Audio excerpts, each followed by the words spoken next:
The following show features reviews from wildly unprofessional critics operating without the supervision of professionals. The thoughts and opinions held by these individuals are not to be taken seriously and do not come from a place of intellectual integrity. This show doesn't reflect the opinions of Criticless or its users. Viewer discretion is advised.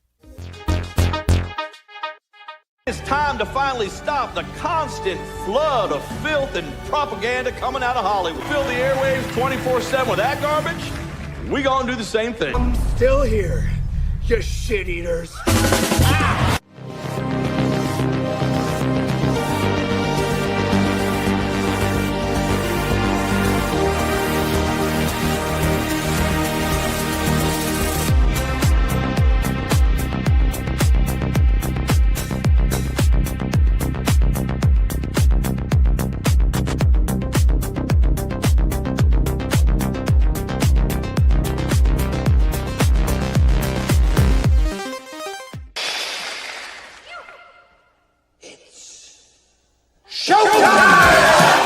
What's up? What's up? What is up, everybody? Hello, and welcome to another episode of Criticless Cast Unhinged. We are back, and we're here, and all the boys are back. We're a full studio today, believe it or not, and I'm excited about it because we're talking about a movie that has been near and dear to my heart for a long time, and I hadn't seen it in many a year. I know that these guys were fond about it to some degree as well, and many of you guys in the chat, this is what got voted on last week, so I am excited to be talking about 20... Wait, I guess we didn't say 20 back then. 2006's Smokin' Aces. This movie has earned cult status, and it is further digging us into the hole of being called Joe Carnahan shills, because I think at this point, every single Joe Carnahan movie has been reviewed on this channel. So, I mean, this is just us kind of finishing things out for him. Unless there's something I'm missing, y'all let me know in the chat. But I'm excited to talk about Smokin' Aces today, to say the least, and I hope that you guys are as well, and that y'all checked it out, and that you dropped your reviews in Criticless. And if you are new to what we do here, this is the official podcast of Criticless.com, or the platform known as Criticless. Check us out in Android and Apple app stores or the website. But before we get any deeper into things, I need to go ahead and introduce the usual Spud Specs. And I mean, we just need to kick things off by introducing Mr. Christopher Kaus. He's back in the house. Oh, God. And I've running pushed the a cameras. Hi. I think I hit a button over here, so it's like slow fading. You between did. How did you? Hi. Still slow fading? Hold on. Are we not? Well, oh, no, wait. it's still slow fading. Yeah. It's a cool, dramatic Cool. effect we're Very adding nice. to the stream We have a tonight. slow Yeah. fade. Now you got to figure out how to fix that. So that's going to be How about fun. this one? There we go. There we go. I'm We're a back. genius. We're back. Hi. Yeah. Hello. So we got Chris. Yeah, Chris is in the house, and we've got Mr. Matthew Verlack. What's up, everybody? Welcome to tonight's show. Yeah. So we've got everybody back in the house tonight, which is good news. And, you know, I do need to, I popped it up on the screen a minute ago, but we got to give some mad props, because at 5:09, Beardo came in here and said, first, because I'm a good friend. You know what? That is a good friend to go ahead and just comment before everybody. And I mean, really, just to show the chat, like, you know, we're moving up in the world. We got big time YouTubers like Fear the Beardo in here at 5:09, two hours before the show starts, you know, super chatting. Now, granted, that does also cause things like this to happen, which is that you know, then Beardo starts getting roasted in the chat as well by the legendary Thundarius, and I'm catching strays. Thundarius, are you in Europe yet? I want to know. If anybody doesn't know, Thundarius talks about music and stuff on his channel. They're doing really well, and their audience sent them to Europe to talk about music. So Very it's pretty nice. freaking cool. I'm a bit jealous. Well, why haven't you guys sent us to Europe yet? To talk For real. about- I don't know what we'd talk about Jeez. in Europe, but you know, come on, get your weight up, guys. Come on, let's freaking go. I mean, Thundarius, what are you doing? Who are you? Whose testiculars are you fondling to get sent to Europe? I mean, really? Mm. You know, but guys, how are we doing here? How's everybody doing? How's life? Chris, how are you doing? You've been, the man's been keeping you down lately. Yeah, but stuck in the gulag for a while, Yeah. but doing the man's dirty work. But I'm Right. doing well. Yeah, Yeah, doing good. yeah, living life. Loving the weather, man. We actually have like a spring. It's weird. It's the unusual. It's kind of come and go a little bit as it usually does. Where Yeah. like but the past couple days it's been like nice weather, and that's where I was happy because it's like Beardo and X-Wing. Mhm. They're in Florida and they're like it's already hot and it's not fun. Oh yeah, And I'm like, just wait, right. it gets worse. Yeah. That's why like I would never want to live in Florida. Ugh. Because if you ever question if you want to live in Florida, go to Florida in like August and go, Right.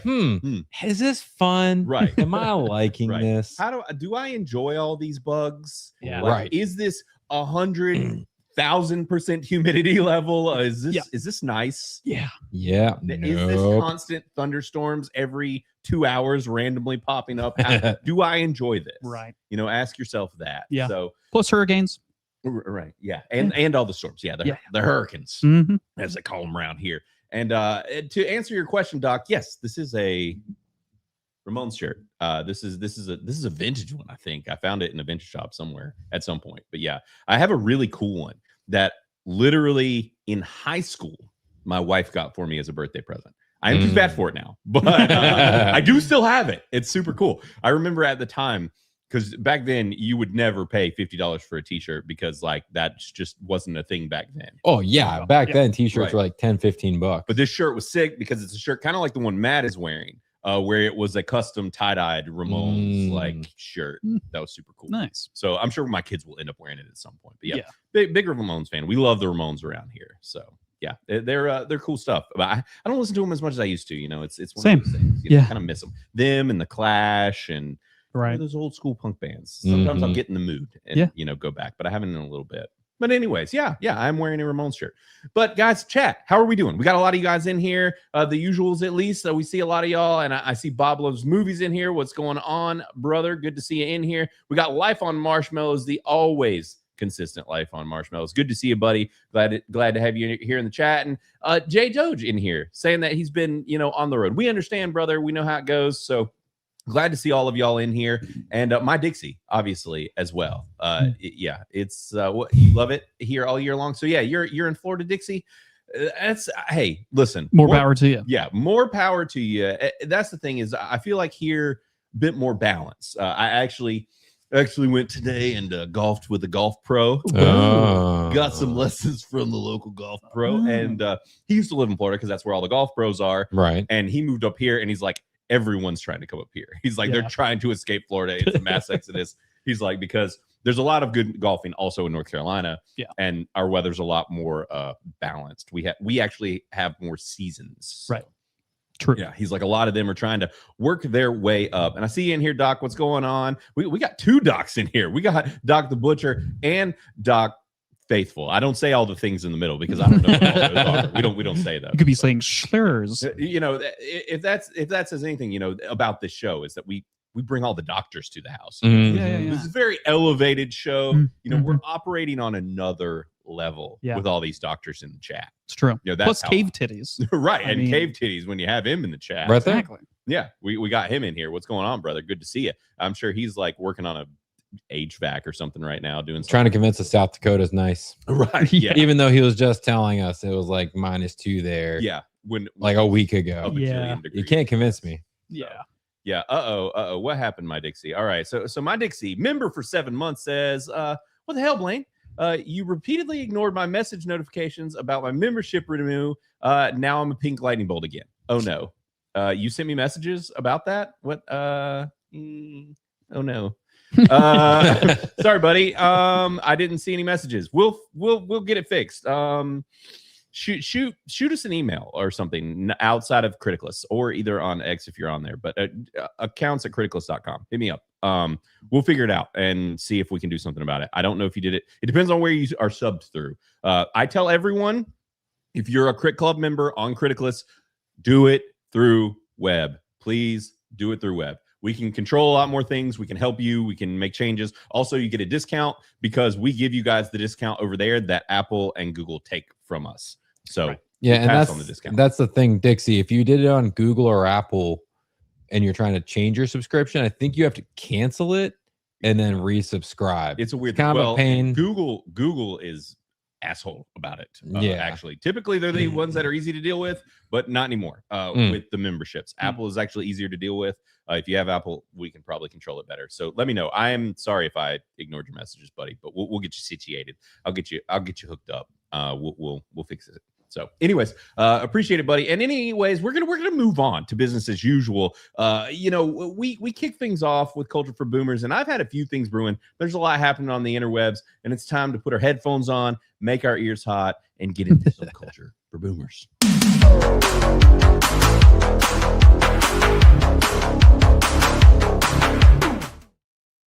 All right, and I'm really curious. We've been I busted his balls a little bit. Jeremy, Sir D-Day Cobra, has been just streaming over us like a douche, but he's he does that to everyone. That's nothing new. But the worst part about it is that he's just been running a screen that's not him. It's just like a waiting room, a waiting room that's live, and there's like 100 people just hanging out. I'm like, bro, Wow. dead to me. But anyways, yeah. So we're gonna go ahead and get into this Culture for Boomers. I can't tell. Is my hat crooked? Yeah. A little bit. Straight? Is that straight? Is that there? We go. Look, if you got to ask, you're not straight. Brother. Yeah. If you got, that's, I'm proud of you. That you Thank got you. me. Why are you gay? Why? I win. Yeah, you win, dude. You got me. All right. So where the hell is TikTok? I don't even know where it is. It's disappeared, but it's You're here already somewhere. sharing. Yeah, we are sharing it. Yeah. But I don't know where it exists on my computer. It's missing. This is really wild. I'm like an old man here. Everything shrank. There we go. I found it. All right. So look, like I said, there's been a lot brewing, but there's one video you guys got to see because this guy has he's taken the internet by storm. This video got 19.8 million views. Jeez. Views. 19.8 million views. And this thing freaking took me out. This was one of those where I was like really excited because it was so funny. Like this one had me lulling a little bit, and I went to show the wife, and she's like, "I've seen it." You know how that is the worst, Dude, it's a I slap in normally the just kind of face. laugh again at it. I'm like, oh, look, this is funny. Right. Yeah. Which I deserve it because I do it to her every time she tries to show me anything. Oh, yeah. And I'm like, the only reason you got that in your algorithm was because of me. You're welcome. Well, You And gotta that's take the blame just credit. dessert. Right. I deserve it. So anyways, this is absolutely hilarious, and I want to start doing this to people because it's amazing. Also, this video really shows like just bros being bros. This is a definition of that. How like if this guy did this to women, it would not have gone this way. But doing this with men, totally different reception. Y'all will get what I'm getting at in a minute here. Excuse me. Hey, can I get a hug? Man, I can't hear it. Can I you? can't Nope. hear it either. What happened? What? What What are happened? we doing? That's crazy. Hmm. Can you guys hear it? It seems that something I can hear something go ding ding. Oh, did you? I did. I'm not even hearing that, which means that something came unplugged. Hmm. All right, chat. Are you hearing things? Y'all let us know. I'm gonna. coming through the TV. It's coming in through the TV. Oh, is it? I wonder if. Oh, I know exactly what happened. I know what happened, chat. I plugged in. Oh man, see, this is what happens when you're on a big, complicated show like we do with all these wires and cables. Oh, This is what happens when you try to be on time. It's a big production. Right. It's a big production. All right, and of course now I've just made it worse. I just made it worse. Oh no. We can just listen to it on TV. Well, I think I made it not come out of the TV anymore as well. All right, I think we're good. Let's see. Excuse me. There we go. Can I get Hey. a hug? What? Excuse me, brother. Quick question, man. What? Huh? Hold on. What?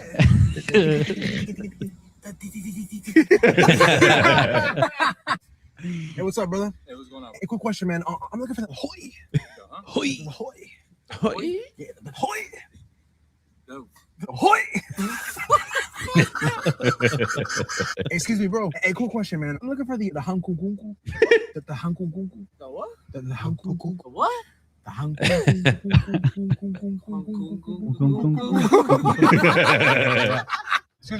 Like I said, it's bros being bros. Yeah. Yeah. Women would never respond that way.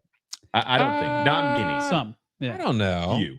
I think a couple would. Yeah. You think? Yeah. You think? I think it would be more like oh, you dumb. You're And then right, walk away. right, That kind of exactly. thing. Not Not like, laughing. hello. They Could might be laughing laugh about it though. Could be. Yeah, it depends. Because I think there's also that weird thing of like a dude pulling up to you. You know, a dude pulling up to a dude Mm. asking for something. Women are like, this guy's gonna do something to me. Yeah, he's luring me into Right. his vehicle with a weird Exactly. question. Like I don't think many women would have walked up to the window. Is the other thing. Right. Like True. you know, so Right. you get a totally different response. Yeah. Mhm. You know, but yeah, yes, this freaking took me out. Is I all week I've been like with the kids. I'll just be like, can I get a kung, kung, kung, kung, kung, kung? And they're just like, Like, Dad, stop. right. Stop right. it, Dad. Don't do that to people. Let me get a wheel. Yo, yo, yo. Exactly. Yeah. Like my wife said, just nervously laugh. But yes, it's bros being bros, man. That's how we do it. But I'm glad you are able to hear it now, and I've fixed everything. I know exactly what happened and why. No point in explaining. Also, I'll explain nothing else. I will explain nothing.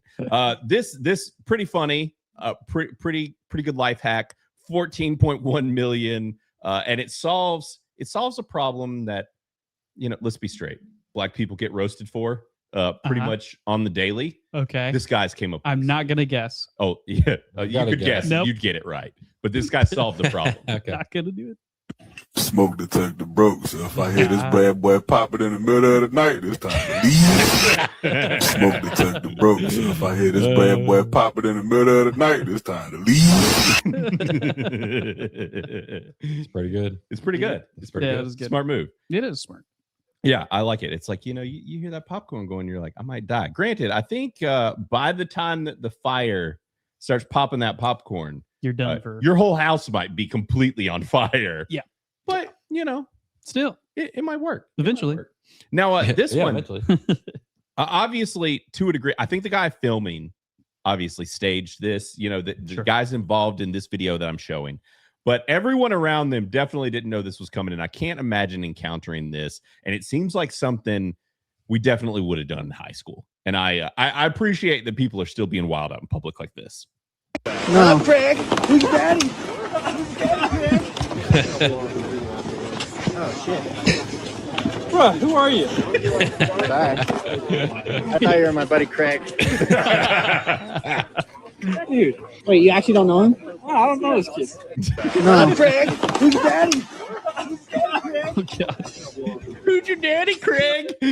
Could you imagine just like hanging out and somebody just starts humping somebody? Just, That is some high school Oh, yeah. shit right there. yeah. Yeah, 100%. for sure. I'm glad they're back at it. You know, Yeah. we're working our way slowly out of political correctness. We're making people uncomfortable in public. Yeah. You know, we're getting a little weird, and this is absolutely something we would have done in high school. I love it, but Yeah. By Who's accident Daddy as Craig? well. yeah. All right, so this guy. Now this is culture for boomers, and I like my Dixie. So glad you don't have TikToks. This video seems like something. If my dad had a TikTok, this would be it. Now I will warn you, my man. He's throwing some F-bombs, you know. Mm, but okay. this is, you know, you fellow boomers can probably feel his pain if you have a pool. And like I said, my dad might as well have made this video himself. Hey, if anybody out there's thinking about getting a pool, just do yourself a favor and break a bunch of glass and lay it down on the ground there and just fucking scoot your ass over it, just back and fucking forth, because it would be twice as enjoyable as this fucking swamp-ridden piece of fucking God. shit. Ooh. Hey, if anybody else... Ooh.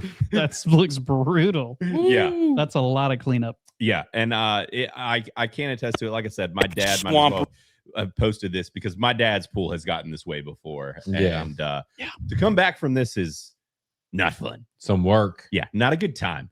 So that's kind of the thing there, where it's like, you know, you get that point in your life where you're like, you know, I got a little extra money. You know, which also that's the thing. The boomers got to put in a pool for way cheaper than we can put in a pool now. Oh, yeah. Oh, everything. Like well, exactly. But it's Yeah. like, you know, back in the day, they're like, you know, I'll just rub a couple pennies together. We'll put it in a pool. You know, now they're like, I'm going to sell my soul to the devil. Yeah. And maybe we'll get a pool. Mhm. And so it's funny. My neighbors just put in a pool, and I don't know how they afforded it or whatever, Right. but it's under like 3 trees.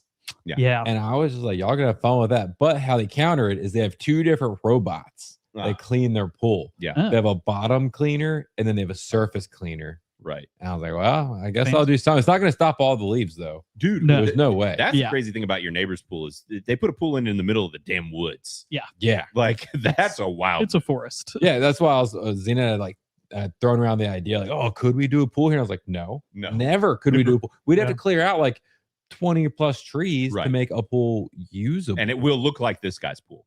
Yeah. Hands down. Yeah. It will look like this for sure. So, yeah, if you're thinking about putting in a pool, maybe this guy says, maybe just go and roll around in some glass.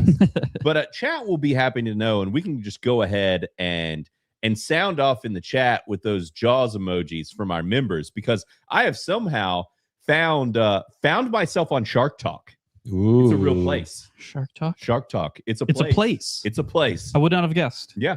Well, now I exist in it. Oh. And this is wild. This video got 10.7 million views. This is insane. And I crack on sharks because me and Jaws have a relationship that it's an ongoing struggle back and forth. If this happened, I'd shit myself.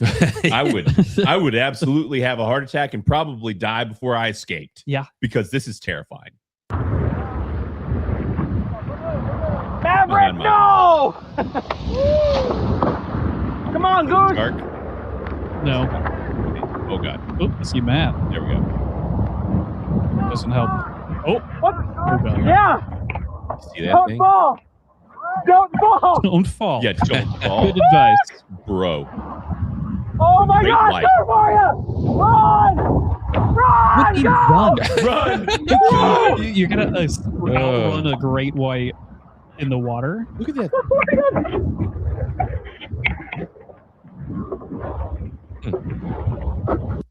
Bro, you can see it right there really well. Yeah. It's right above the dude's head. I don't know how well y'all can see it in the chat, but freaking great white. And that's the thing about being out there on these boards and stuff like this is like, that's looks like the bottom of a fish. Oh, yeah. Right. And if it was a great white, yeah, the way great whites attack or they breach. So they're just going to see something. They're like, oh, look at that. Go deep. And boom. Yeah. Could you imagine that would? Ooh. Yeah. Because other sharks don't do that. Only great whites like breach in that manner. But dang, because that's a hydrofoil like board.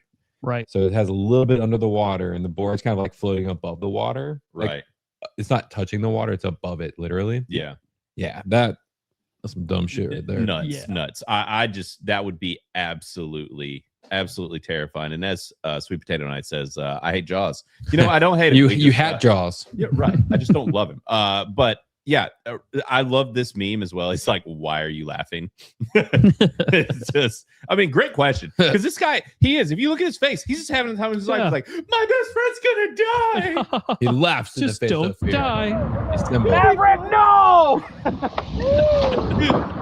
Come on, Goose. Which goose dies, everybody knows. Bro, Oh, God. That moment right there, a good chunk of it came out of the water. Right. I don't think this guy actually realizes. Like he is like, oh yeah, there's like a shark there, but he also has to focus on what he's doing. Right. And he's also like filming it, so he's got a lot going on. Right. And he's like, I'm trying not to fall in the water either. Yeah. So it's like all these like multiple tears. That's why he's probably laughing. Because anytime like something like extreme happens to me, like if I get hurt or anything, I start laughing. Oh yeah. Right. Same. That's so a it's panic. Probably laugh. a panic laugh that's happening. You're probably here. right. Also, I love the layers to Impuritan's comment here that ocean can burn in hell. Yeah. Like, just the nuance there. Like imagining the ocean burning in hell is just that's something. And yeah, that's why I don't go into the ocean, Bob. Yeah, I feel you there. It's the ocean is terrifying. It's a terrifying place. It is. A lot of scary shit in the ocean. Yep. A lot more scary than space. True. 100%. Yeah. I absolutely terrifying. Speaking of sharks, look at these dipshits. Today we're going to be dropping this giant cow nose. Let's see what we catch. Freaking hammerhead. Yeah, that's a big enough. How stupid. Yeah. Like, I cannot. Yeah, I would not be in knee-deep water with that. No. Today we're going to be dropping this giant. Now, have y'all ever? Chris probably has. I don't know if Maz. Have y'all ever fished with giant shit like this off the ocean?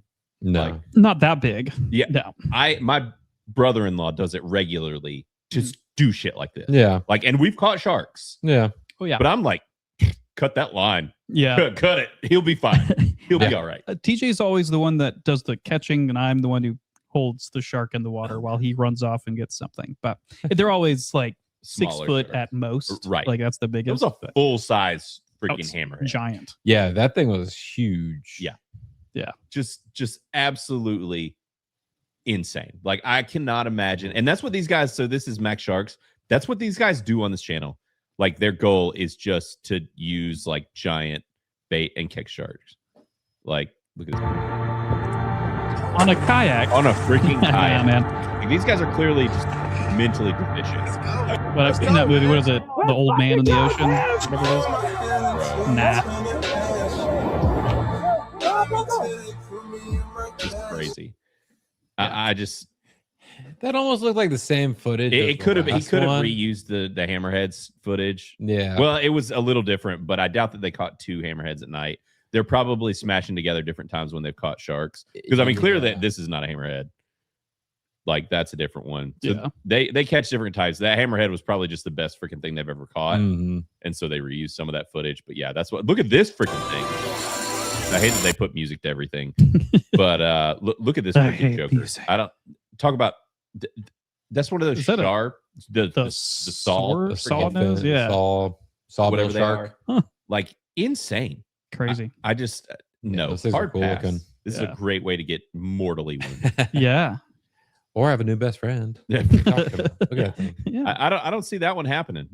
Sharks are not notoriously friendly. But yeah, so I'm on Shark Talk, guys. You're welcome. I'll have more shark footage for you in the future. I don't know why this is playing again. I think it's that crazy button that sends things backwards on your mouse when you bump it.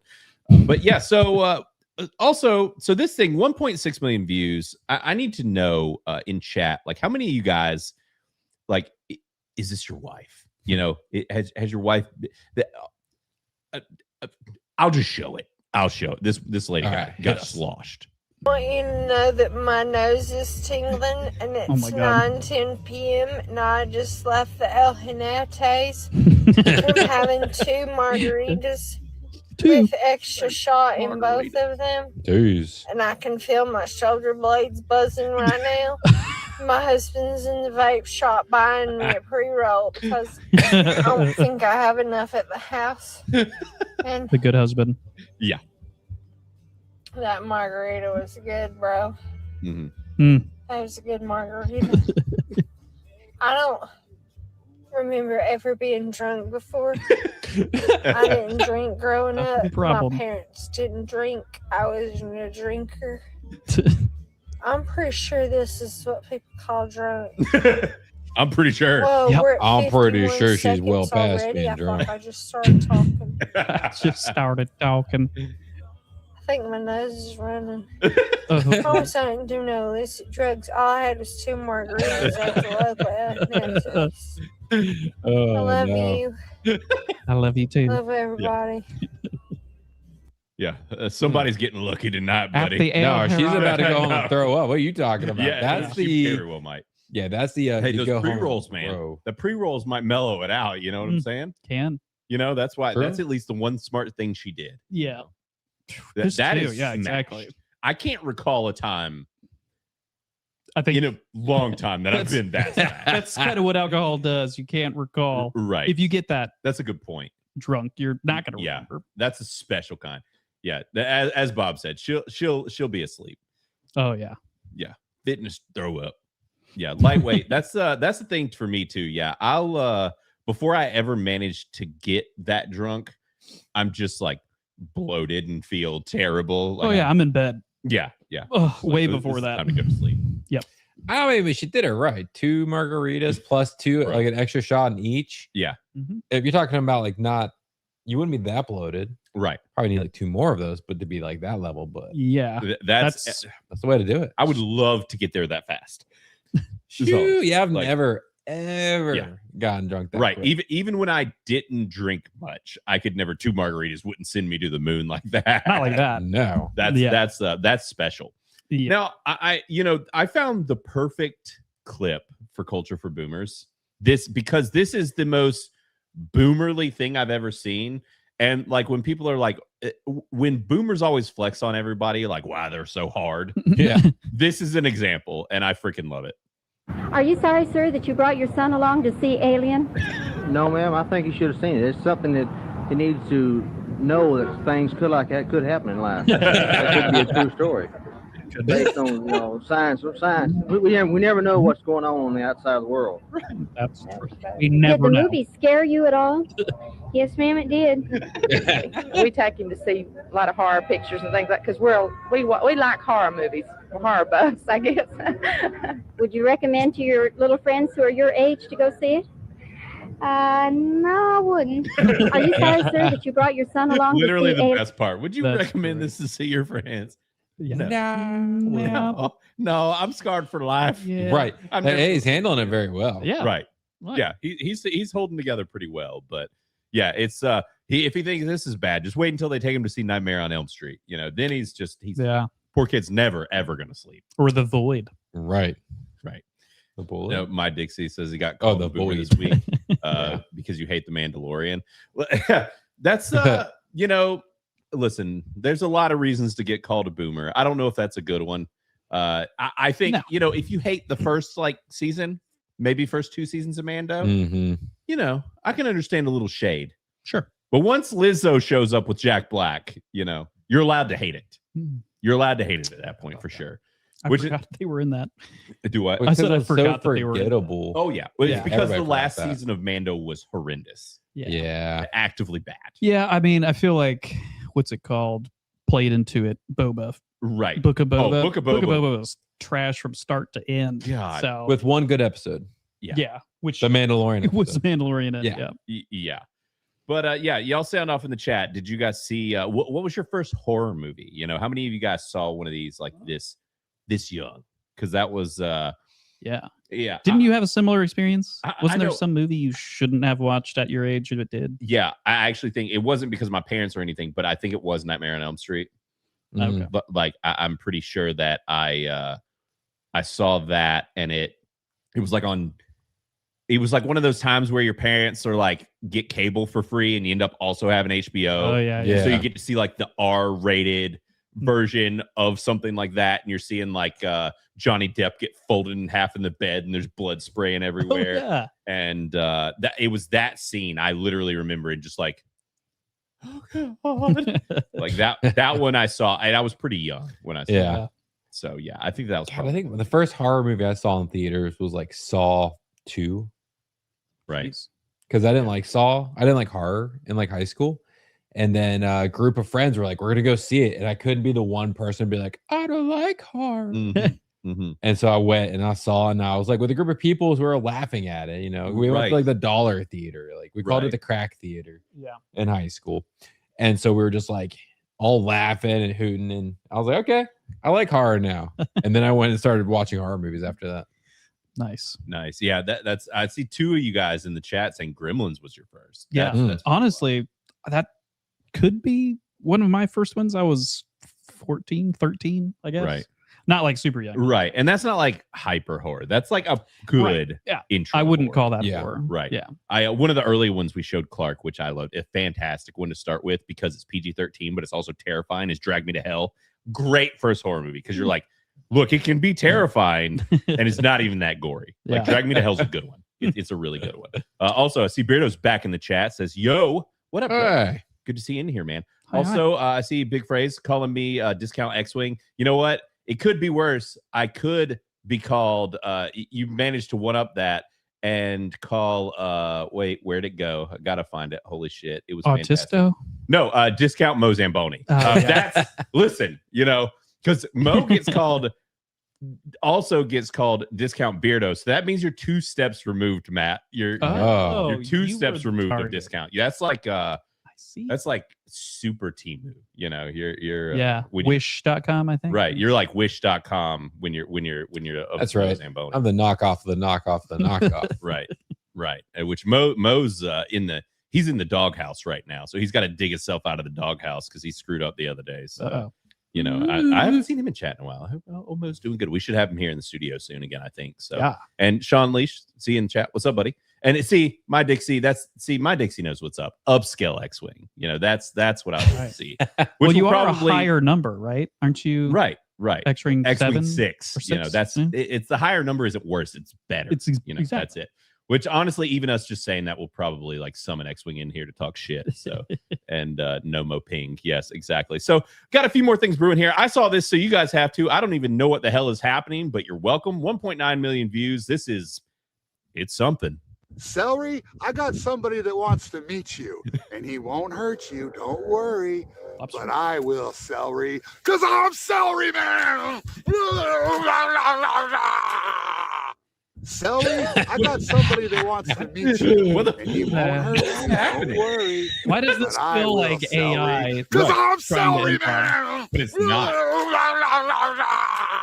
This guy, Alan Bisson, this is what he does. He just eats Celery Man. He aggressively eats celery. Hey, everybody's got something. Right. Over 7,000 followers just eating celery and went viral for that one. Being Celery Man. More props. It's one of those things. Social media, it's a tough game. It's hard out there on these streets. Yeah, so you gotta get a niche. And he's like, you know what I'm gonna do? I'm gonna eat celery. Yeah. Yeah, and it looks like he's been going at it too. Right. It's not like he was just like, this is a one-off idea. It's I'm gonna keep eating celery very aggressively. Right. Exactly. And as Keystone said, this is absolutely an example of boomers discovering the internet in short form content. Right. This is what happens. What is this brain rot I'm hearing? Right. How about brain rot? Brain rot. I'll just eat celery. Exactly.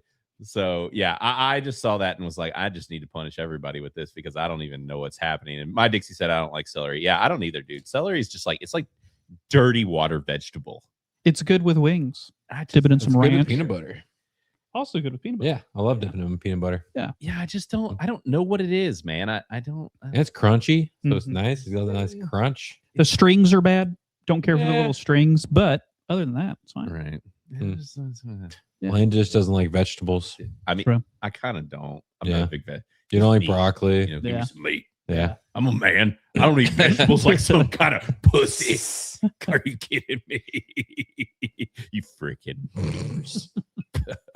So I found myself also, unsurprisingly, on Redneck TikTok, and this made my day. I wonder if anybody else, it took me back to my trucking days. This 3.5 million views on this, buddy. I'm feeling it. Anybody got a cigarette? I'm up here at the Jordan's truck stop and I need a cigarette. Come on. Please, for the love of God, somebody give me a cigarette. How many of y'all's family members like being around the South said cigarette? Cigarette? You got anybody that says cigarette? Matt, I'm not really from the South. You're not really from the South, so you're not. Yeah. No, I mean, no. I hadn't to see it is somebody points it out like first thing in the chat here. That's just such a took me back. I hadn't heard anybody say cigarette in a while. It reminds me of Fiexens. Yesens, right. Fiexens. Cigarettes. Yeah, exactly. It's a come on, let's get a cigarette. And then it followed right behind it with this right here. You guys, this guy's just hit the nail on the head. I hope some of you guys in the chat can relate to this. Hey, bro, you ever tried therapy? Fuck no, dog. I got cold beer and 90s country in my fucking place, brother. When the sun goes down on my side of town. I'll tell you what, them 90s country, I hated it back then, but you hear it now and you're like, yeah. I get what those old people are thinking. Right. Liked it. Yeah. You're like, this kind of fully shit anymore. Like, okay, I'll agree. It's not fully shit. Right. But I think it's just, maybe that's a sign of how far we've fallen. Maybe it's a sign of that. Yeah. But it's like, I hear that and I'm like, you know what? It's see, and Jake Stanley says it's cold beer and metal. That's right up Matt's alley. Cold beer metal. Yeah, because I can't get behind the country, especially older country. Oh, come on. There's very few old country songs. I'm like, okay. Come on. See, I like. And even then, modern country is very far few in between. Yeah. Same here, but I actually like old country. Right. Like classic country. Oh, no, I agree there. Dislike this. No, what's 90s worse? Country. 90s country, good. 2000s country was the worst. Horrible. Yeah. horrible. There was nothing Yeah. redeemable. Yeah. Nothing Like good. Georgia, Florida state line, whatever it is. Florida, Georgia straight line, like Yeah. the freaking Dixie Chicks, and that was when I was in high school and I was laying brick. They're just the chicks now. Yeah, they're just the chicks. Yeah, they had to get rid of the Dixie. But yeah, it's and as Dixie, he knows about that. He kept the Dixie. You know, he's not a coward like the chicks. That's He right. keeps it. But yeah, it's no, listen, 90s, I'm with Sid. 90s country is good. 2000s though is I can't do 2000s country. Like, that's good stuff. Now Matt, he's barely started warming up the country in general, modern or otherwise. Yeah, no. He's just no. we've been having to bludgeon him to death with it to get him to listen to any of it. Gotta be very specific, and I can't Right. tell you what it is. Right. Gotham. Yeah. It's more It's the Gotham. bulky. Yeah. I saw this today. This girl, she's gone pretty viral. 3.4 million views. This might be the dumbest shit I've ever seen. Okay. But maybe it's a learning lesson for some of you guys in the chat. I feel like we have a smart, dignified chat who wouldn't make this mistake. I mean, yeah. You know, agree. well, Totally. Yeah, they're super dignified. Look, we have 2 doctors in the chat, Chris. Do not. I also got called a dirty brown, so you win some, you lose some. Right. Exactly. So yeah. And Bob says he's warming up the country. Yeah. He's throwing on the wires. Got it right though. See, no, what did he say? Where's that? It's down on the bottom. Yeah, it's no, dude. Freaking country's where it's at. But this girl, yeah, she made a mistake. So I haven't had sunflower seeds in a long time, and I'm an idiot, and I was eating them with the shells, and I ate a whole bag, and She's gonna be pooping eventually. I can't poop, and it hurts so bad. And now I feel like I have to drive to the hospital, and I'm fucking freaking out. I'm like panicking so bad. I tried everything. Why does she have blue It hurts face? to sit. It hurts to walk. I haven't eaten in 2 days because I'm scared. She hasn't eaten in 2 days. Yeah. Wow. Full of shells. Oh my god! Laxative I'm lady. freaking Yeah. the fuck Laxative. out. Nope. I'm freaking out. Nope, laxatives weren't getting that out. Hey, so don't eat sunflower seeds like with the shell. Don't do that. Yeah. It's gonna be rock solid, and you're gonna have to have people like scoop your butt out. This has been the most traumatizing thing that's ever happened. Better yet, just don't Don't eat sunflower seeds. seeds. Well, there you go. Chink. Yeah. So I haven't had. Don't do it. Yeah, completely Yeah. clog you up. Just don't do sunflower seeds at all. They're kind of. I think they're a waste of time. What? I'm kind And of. I also think they're a gross habit. I had all these coworkers that like quit smoking at the same time. Yeah. And so they all switched to eating sunflower seeds all day during work. Right. At our desks. Yeah. And so they were just constantly sitting at their desks. I spitting literally out have sunflower probably seeds. 2 bags of sunflower seeds in that desk right And there. they're also like a waste of time. God, this Like, is the most Matt comment. You suck on a piece of salt to get a tiny little fleck of something. No, Yeah. it's yeah. Yeah, you're like, no, wait, yeah. No, but yes, but yeah. no, but yes, right? Yeah. Like Mm. that's the point. right? Exactly. That's why they're great for road trips. Exactly. When you're That's what I driving, was you about just to want say. some menial task. You can just beep, beep, beep, beep, It keeps your brain put it out busy. the window. That was I got into them when I was Yeah. trucking because it keeps your brain busy. It gives you something to do, and you just sit there and you're just spitting Yeah. little seeds in a cup. And I'll do it when I'm working or when I'm driving anywhere or whatever. They're the shit.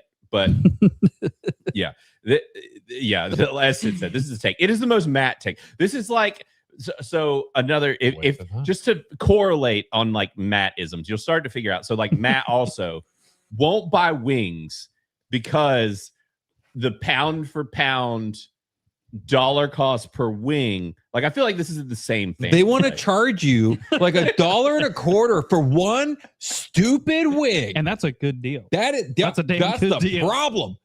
That is the deal. That is not a deal. That is a waste of fucking money. You could get a single chicken breast, chop it up, and have equal amount of wing, like meat, for like a fraction of the price.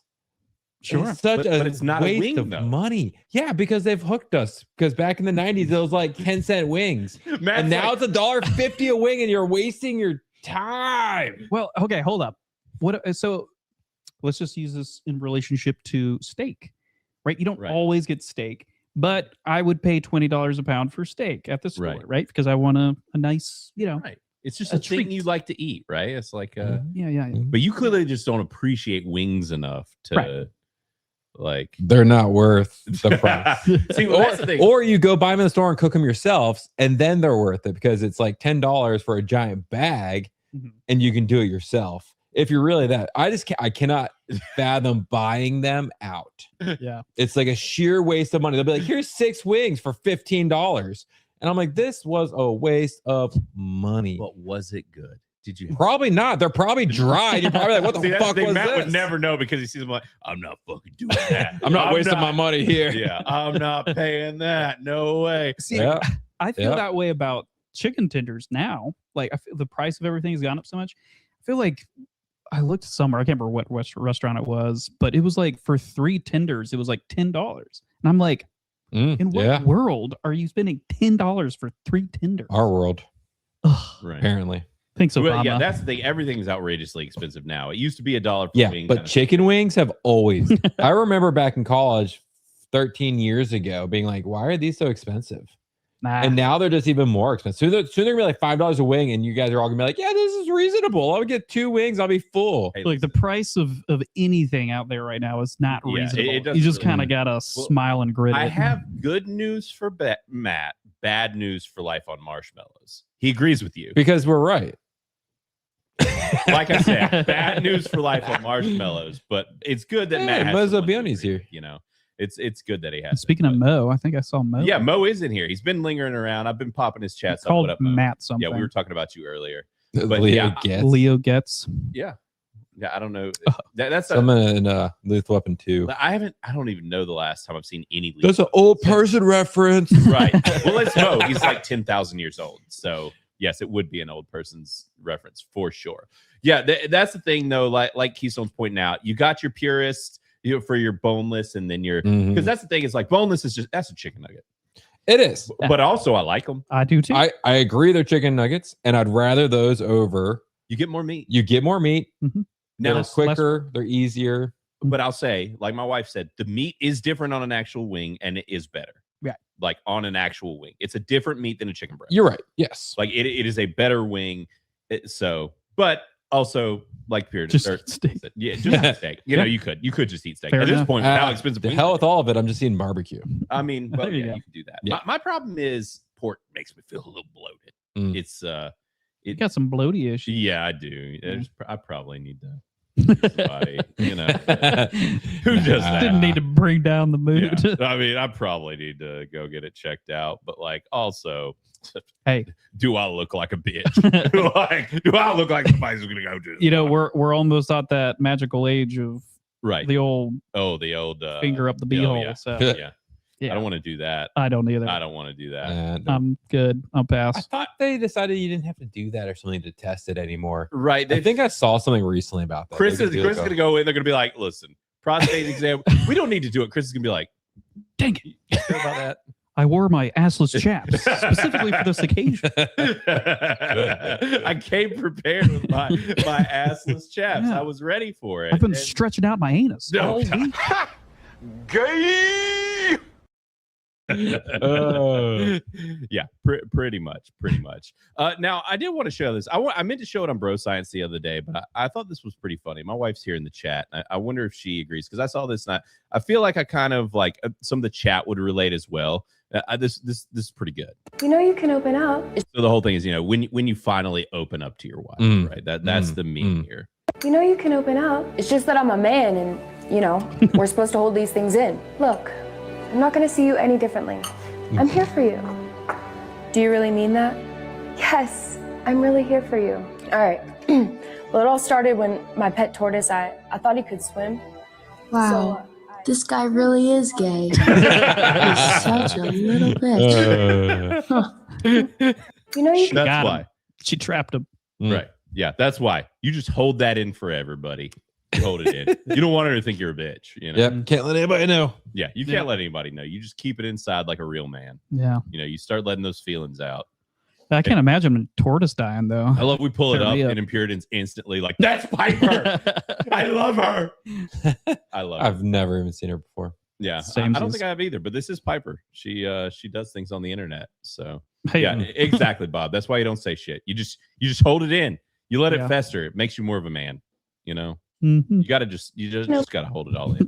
But yeah, I really appreciated that. Meant to show it on Bro Science. There are a few things I had for Bro Science and I didn't show. One more thing I want to show because this is freaking awesome. It is baseball season. Sorry, I do have to do one more. But I did want to show you all this because this shit's just crazy. Okay, this is probably the best size screen to show this. But check this out. This happened recently at a ball game. Right back, and it is. Now, if you watch, I'm going to start it back over. This ball heads straight for the pitcher. Also, the most terrifying thing ever. But check it out again. Right back, and it is. Why'd they switch camera? No. Where'd the ball go? No one knows. It's in his belly. It's in his shirt. Freaking in his shirt. Wore that one. Woo! Wow. He's gonna have bruises tomorrow. Ooh. That's. Look at this. You can see it. Trying Right to get there. dolled in, get that first You can see it out. for a split second. His shirt bulges out. Ooh. Right. Boom. Oh, yeah. The ball is like right there by the play button. It goes all the way around him, a full 180. So it didn't even really hit him. Didn't even hit him. No, he got lucky. This is literally like the most once in a life. Like this has probably never happened before. Probably. Yeah, probably Insane. not. Yeah. Super freaking cool. As you go from trying to get dolled in, 108 get miles that an first hour out caught of in his this freaking inning, shirt. to all of us. Yeah. Right back, Awesome. I just saw that and I was like, that's some cool shit. That's crazy. Which, granted, I'm like full in baseball mode now with Clark in baseball again and whatever. You know, we're like playing outside all the time and that kind of thing. But Playing catch with the boy. Yeah, playing catch. You know, as you got as one does, as one does. But yeah, I thought that was pretty freaking rad. I said that was going to be the last thing I was going to show, so that should be the last thing I show. We do have some supers here that I did want to bring up really quick. We had Thundarius in here for 5 months. Love to see it, dude. 5 freaking months in here. That's what I'm talking about. Says, was busy with customers and had to go back and watch the beginning. We leave Saturday for London. Hell yeah, dude. That's Nice. awesome. Don't get stabbed. Right. Criticless could have sponsored us and I'd wore a shirt. Yeah. Hey. We should have done that. Now I can't get a shirt to you before you leave. If you're already leaving on Saturday, I would have sent you some free shit, man. But you know, as it goes, we'll hook you up, then Darius. That's freaking cool, though, dude. I hope you have a great trip and it's safe and you don't get stabbed by some foreigner. So yeah, don't do that because that's what happens to everyone apparently now in Europe. A foreigner in a foreign country. Yeah, that's right. That's right. Hey, that's what's been happening in Europe here. But we do have the legendary Quagmire in here for 5. Says you changed your take on mid in and out. That's a question. Or is he telling you? Yeah, it's a What is a question? Mark. Yeah, There's a question mark. And no, the answer is no, Quagmire. I mean, it's not going to change until we have a new experience. Right. Yeah. And until they come here, but they're on their way. What you mean to say is until they actually get good. Because it's trash. It's bad. He just called you a big Quagmire. Yeah. No, I don't. So they I don't know if y'all know they moved their headquarters to Tennessee. Oh, Because even they want to California escape sucks the ass. tax. Yeah. Yeah, they're getting away from all the taxes and the owners are like notoriously. I don't know if conservatives right because like nowadays conservatives is like a 90s liberal, so it's kind of weird. I don't know where they sit politically, but they're more conservative leaning financially, and so which anybody with any intelligence that runs a company should get the fuck out of Florida, or not Florida, but that's where they should go. They should get out of California. So For sure. And they are. I mean, Yeah. so Oh, many it's a- companies have fled. it's a mass exodus. Yeah. Yeah. So yeah, but no, haven't changed it yet. But when they get here, hey, listen, I'll literally, if we get a cookout, or not a cookout, but if we get an in and out, you have my word. I will get a cookout, I will get a in and out, and I will go full Texas, and we'll also get a Whataburger. A Whataburger. We'll all 3 go to different locations so we Yes. can converge in one location at the same time, and them Yeah, all be yeah. hot. Yeah. Yeah. You know, and we'll try all 3, Yeah. and we'll really taste test and let you know. Yeah. We'll have this 3-way just for you. We'll do it. Oh yeah, it'll be live streamed and Really- everything. You're really putting in the work today. Why are you gay? More of those. Right. Yeah, but we'll let you know if we ever freaking get an in and out. We'll let you know. but hopefully they'll be here soon. Quagmire also for 5 says, why is the brown Harry Potter hater here? Yeah. I'm here just for you, bud. Right. I heard his boss calls him my little brown boy. Bro, so did y'all hear about this? I should pull up the freaking news article. Holy shit. I need to see if we can find this. So I am pretty sure that Quagmire is basing this off of a recent news story that happened. And the shit is crazy. Let me see. Jack Mack did a thing on it. Is it the one about the bank exec? Yes. Yeah. Well, she's a day trader, or not a day trader. Not a day trader. A night trader. She's a trader. She works for. It's like Goldman Sachs or somebody. Trader like Joe's. A trader. You know, whatever. Some kind. It doesn't matter. I can show you the fucking video. 2.9 million views. Check this out. Lawsuit was filed in New York. Nope, don't check this out. I've actually got to pull it on the screen first. But yeah, check this out. This is insane. Yeah, JP Morgan. This just happened. So I'm glad you brought this up. I need to put my week alleging that an executive director at JP Morgan turned one of her employees into an intercourse slave, even though he did not want to partake in any of the acts. Every man watching this news story is like, where did this JP Morgan, you say? JP Morgan. Yeah, she has like an executive. You're right. Yeah. I mean, this is an executive. Well, including sucking her toes. JP Morgan is standing with their employee and saying that the employee that filed the lawsuit did not cooperate properly with HR after filing a complaint. Glamorous JP Morgan exec accused of turning married male broker into her office slave. Claims of obscene forced acts that made him cry, and also she was spiking his drink with drugs like Viagra because he allegedly couldn't get hard for her. Hajdini. Well, I mean, when you're being raped by your boss, shit is crazy. Yeah. Literally giving this dude boners at work. Yeah. Like, it reminds me of like drugging him on multiple levels, like roofie and Viagra. So he's very malleable, can't like respond. Well, did they say I don't think he got roofies. Yeah, they do. Oh, they do. So, I read an article about it today. Oh, okay. Yeah, that's how they were like, she was getting with everything. Like, right. It reminds me of Horrible Bosses. Jennifer Aniston's character. Yeah. Yeah. Crazy. Yeah. I can't believe they're backing her. Oh, yeah. That to me is the more shocking part. I assumed they would have fired her on the spot. And instead if they're really saying like, oh yeah, we're gonna back her because he didn't file HR correctly. Right. Because this is that's real bad for them. Yeah. Dude, nuts. So the reason I bring this up, which is a 3-minute video, so we don't have to go through the full thing. Allegedly, she's Albanian. Be careful. Albanian. What's an where do you Albania? Yeah, but where is Albania? Is that European? Eastern European, Eastern yeah. European? Yeah. Sounds like I think. Greek. But she's just a white chick. You see her. Right.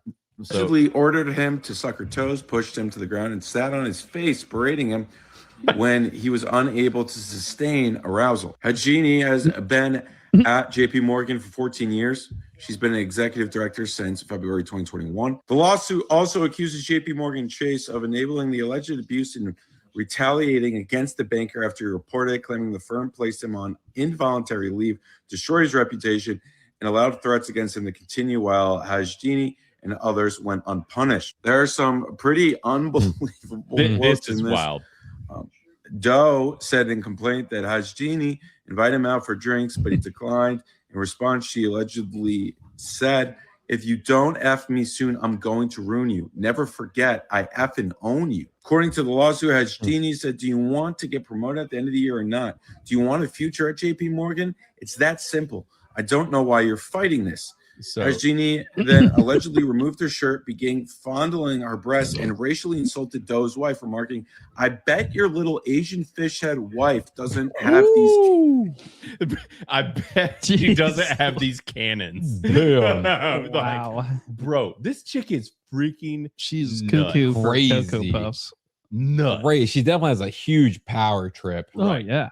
And so, but reason that I bring all this up connected to Quagmire's thing is that she calls him her little brown boy. Yeah, because I think it's a black dude. I guess he is. That was from like that description and some of the other stuff I saw. Like, I think it was a black. I think he is. Oh wow. Ooh, poor dude. Right. Because it's like, yeah, there's probably plenty of guys being like, you guys, you should have just enjoyed it, except that he's being drugged and like forced to do this kind of stuff and married. Oh yeah, like the worst part but of like, all of this. just all of it.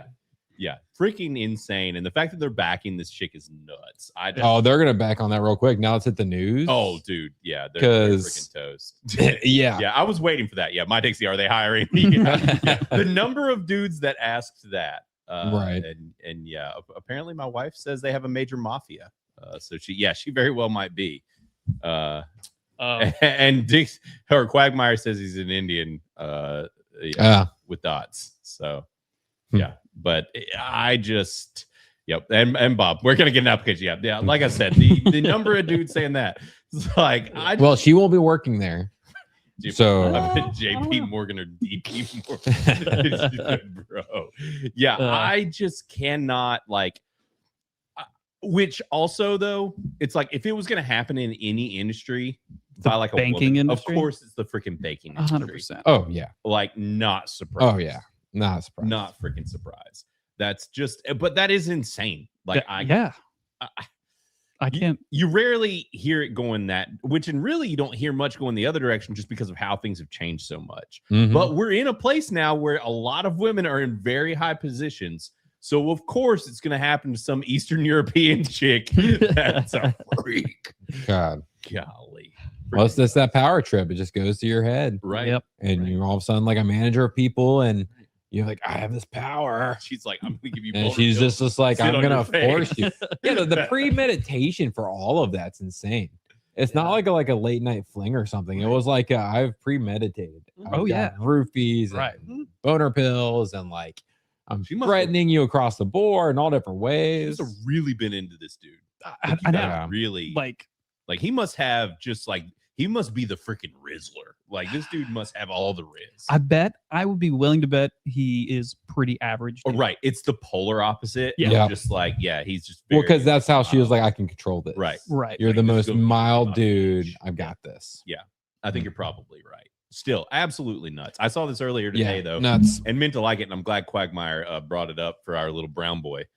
So, and we actually do have another Quagmire here for 5, and he says, Chris, be careful with your mail. I will not take the in and out slander. It's on Chris. That joke's on you. I check my mail like once every 2 months. So, ha ha ha. Exactly. And I still have not created a clip yet, but Life on Marshmallows coming in hot with 5 gifted Criticless Cast memberships. Thank you, brother. And I guess since we don't have one of those, what we will show this. By the time I pay my developers, the lab rats, it's a wash. Well, why you do it then? Cause I'm selfless. I'm selfless. I'm selfless. But yeah, Life on Marshmallows. Thanks a bunch. And to everybody that gets that 5 gifted Criticless Cast memberships, welcome to the cult. We're glad to have you. Also, I didn't say this earlier. We were going to talk about it a little bit, but we are actually technically streaming this to Rumble right now. I think. Maybe. Yeah. Someone feel free to check. Yeah, I was about to say, maybe anybody wants to go check that and let us know. We have the Rumble channel. Right. We uploaded stuff to it early on, but not a lot of people were using Rumble. Right. So then we were just kind of stopped uploading things to that because we weren't getting any views or anything over there. But I think Blaine was getting to it. Yeah. Go check it out. And Blaine's got some reasons why. Yeah. I mean, YouTube is struggling. A lot of you guys know with Jay being demonetized or Drunk 3PO and he has had 3-4 channels get taken down now, all except for his main. You mean channel. like down? Well, fully demonetized. Okay. Full. The channels have been fully demonetized. Never do the comeback. They're saying June or July.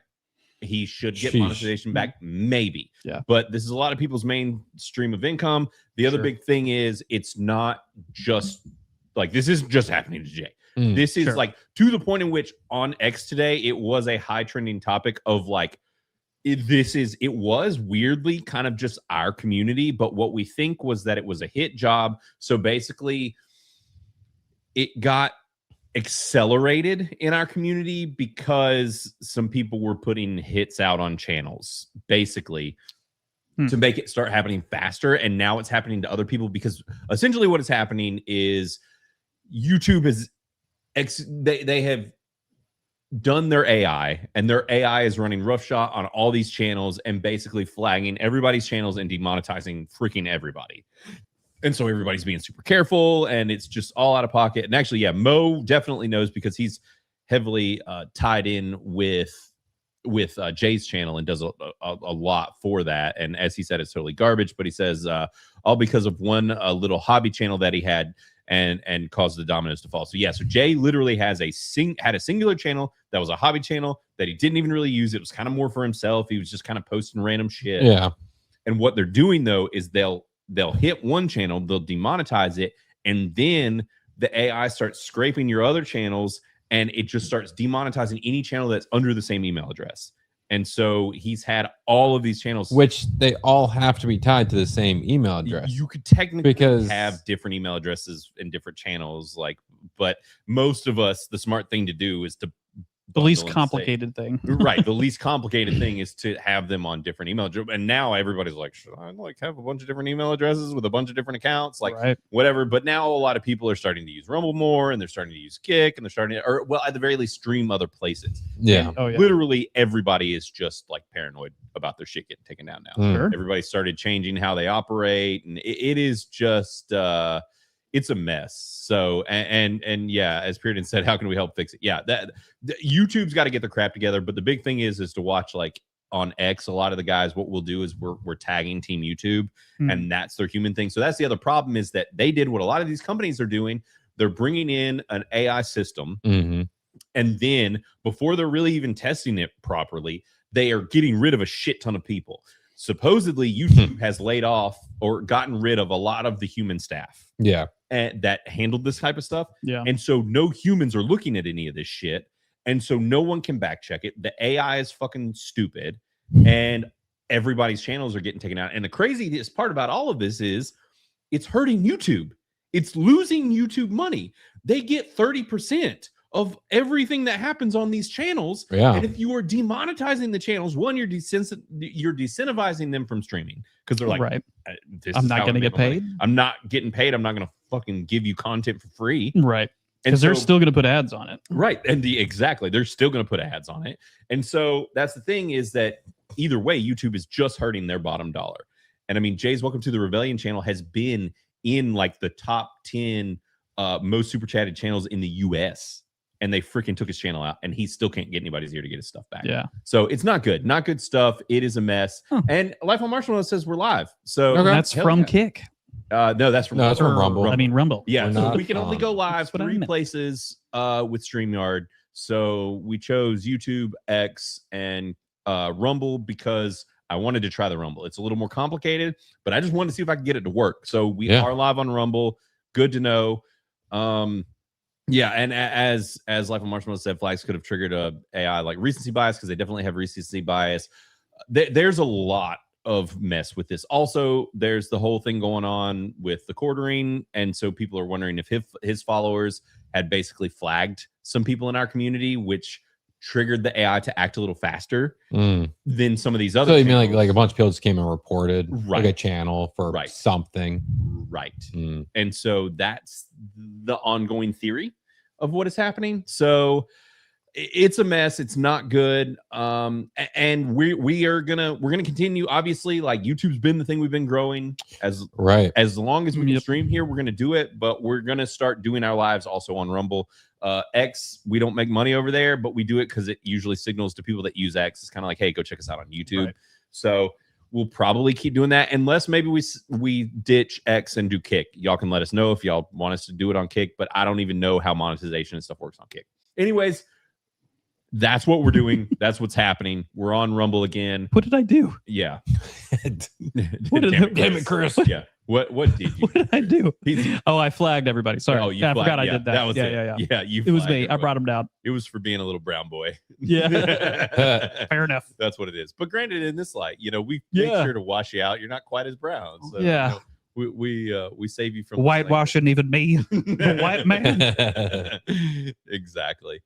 But yeah, and as my Dixie says, speaking of foreign language, it is kind of complicated. It's this weird thing we're learning as we go, and we're all just we're all being real careful. So if you see people doing things different than normal, I was a little hesitant about Culture for Boomers, but I was like, you know what? Screw it. I kind of just want to see what's triggering some of this stuff. Like keep operating and just hopefully it doesn't screw us over. And I mean, I can't imagine having a channel as big as some of these guys and getting just nuked out of orbit like they are. I mean, the fact that Jay's having to wait till like June. That's why it's a bad business model not to have an escalation process that's not going on a different platform and tagging. Right.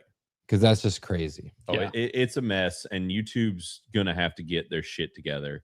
So, and according to Life, we only need like 5 hours on Kick. Yeah, that's right. And a certain number of, I've streamed over there before. If we keep doing it, we can probably get there. So, and Mo's doing it too. We're all just going to start streaming other places as well as YouTube until the crap gets fixed. So just know everybody in the space is doing this. This is a big transition that we're all dealing with currently. It's kind of a mess. So but it's great that there's actually options out there and it's not just one monopoly. And all the options started springing up during the COVID, BLM, all that stuff, because everybody was getting censored and demonetized due to political reasons. And initially, that's what everybody thought was happening this time because it was only happening to our side of the internet.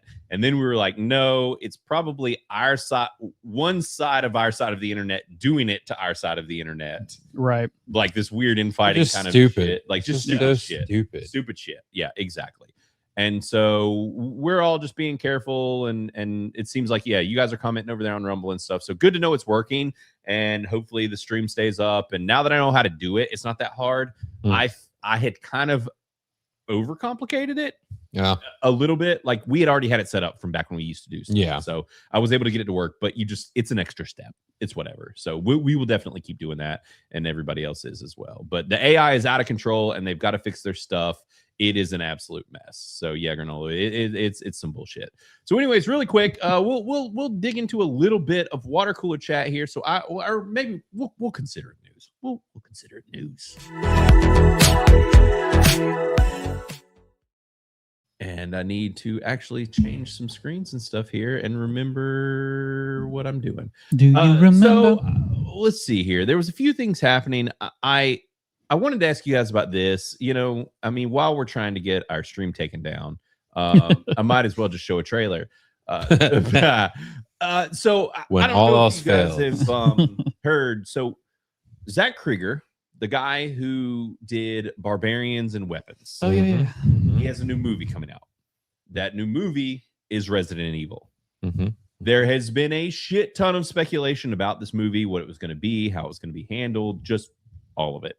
The trailer dropped today. Everybody's been very nervous about this movie, very nervous and very unhappy with the reception of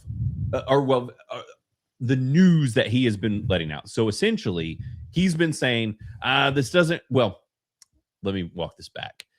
It has been interpreted, his words, as him saying that it doesn't have anything to do with the games. That's how everyone interpreted it. Okay, that's not the case. This movie does have to do with the games, but he's basically like, I'm not following a game. This is in the Resident Evil universe, but this is an adjacent story. Now, the difference between the original Resident Evil movies and what he's doing is those movies were like, we're going to kind of connect it to the original story, but we're just going to like mess with it. Yeah. We'll just give you some like little, what is it, fan service things here and like there. Some of those characters and whatever, but we're going to mix in our story, their story, mismatch it all up, right? Yeah. So that's what they were doing for the previous Resident Evil movies. This one, what it appears to be is it's a separate story in the Resident Evil, and he's like, I'm not universe, and he's like, I'm not following one of the specific games. Like this is, but it is definitely in this world. All of the things that happen in this universe and world are going to be happening in my movie. Okay. So the thing is first off, I love Zach Krieger. He is easily one of my favorite working directors in Hollywood right now. Like hands down. Right. We saw Barbarian back when it came out and we loved it. Yeah. Like had a lot of fun with it. And then big old saggy titties. They were just like highlight. They really spoke to us. Oh yeah. Now Weapons. Have either of y'all seen Weapons yet? Not yet. We were gonna watch it, and then I went for a lighter horror movie. A lighter horror movie? What was the lighter horror movie? Oh, it was one that what's it called? Sleepaway Camp. Mm-hmm. So it's just very 80s horror camp, right? Pseudo Jason Friday the 13th kind of movie. Okay, yeah, I've heard of it, and we have a Blu-ray now. You can borrow it if you want. Nice. Okay, sweet. Yeah. Really quick before he leaves, Bob just dropped a $25 from the man, the myth, the legend. Bob Loves Movies. Go follow him and his channel and his band of miscreants over at Bob Loves Movies. For $25, says, I need to head out for the night. Great hanging with you guys. Enjoy the rest of the show. Thanks, brother. We See you, really Bob. appreciate it, dude. See you, buddy. Love to see you here in the chat, man, and we really do appreciate it as always. Thanks a bunch, bud. So yeah, so this movie, this Resident Evil movie, guy that did Weapons was my movie of the year last year. You both need to watch it. Yeah. It was my #1 film. Wow. I want to see it again. It was It's phenomenal. on Max. I think It is on Max. I recommend seeing it. It is now. I'll just say this: Zach Krieger comes from The Whitest Kids You Know. Yep, that's where he got his start. There is an element of humor to his horror movies. Yep, he is really good at mixing the two genres. That's the thing, though, is that his movies catch people by surprise, like with Barbarian and with Weapons, where people don't know how to process them because they're like, am I supposed to be laughing at this fucked up, weird thing that I'm witnessing? The answer is yes. Like, if you ever are asking yourself that watching his movies, the answer is yes, you're supposed to be laughing. Now, some people just don't know how to process that. But I think if you go in with the right mindset of like, he just has a specific tone and whatever. So I love Weapons. It's fantastic. I am curious where everybody else in the chat thinks about his movies, but I did want to play this trailer. We'll kind of pause it little bits here and there, but I wanted to go ahead and kind of walk through it. I wanted to get y'all's opinions because, so I will say this as well. People have seen this movie. It has been the whole thing? Yes. They have done test screenings, and the test screening, like word of mouth, has been through the roof. Like Good. People are like, this is probably going to be like one of the movies of the year. This movie's amazing. They literally, the interesting thing was, I guess with like pacing, they compared it to a Mad Max movie. Like they were like, this movie is which falls out. If you have the T virus running wild, it should be right. That would make sense. Yeah, exactly. So we'll run through this trailer. I want to get y'all's thoughts, and we'll kind of go from there. Very much you can pick up on his tone and his style. Hello? I had a little bit of a problem on the road. I was wondering if I could use your phone. What is this? The 90s? Hello? Right. So landline. They're right. I am curious, which it would make sense if like cell towers were down or something. Maybe I don't know if that would, but this could be in a different time. I don't know. Yeah. Or he might just need a cell phone. Could just be a cell phone. But yeah. Anyway, I am going to pause it throughout because I don't want to get popped. Oh, it's gonna happen. Yeah, they hate to break it to you. Oh no, he's going for the landline. I like how he's reached the point where he can just flex on a trailer and be like, I'm going to spend half the trailer being like, I made these 2 baller movies. Right. He's already there after 2 movies.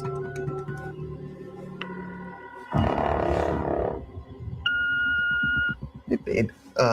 Look, I'm really sorry that we got disconnected earlier, but some things have happened. That shot looks really cool, by the way. Mhm. The like mountains and it's a little harder for y'all to tell. It's not as bright on our big screen, but there's snow on the ground and there's mountains out in the distance. And just I love a lot of what Krieger does. His style, his cinematography. I don't know who he uses, but just the style of his films. Like he just gets some excellent shots that kind of just burn these like unsettling images into your head, even though this is kind of a fairly simple one, but you'll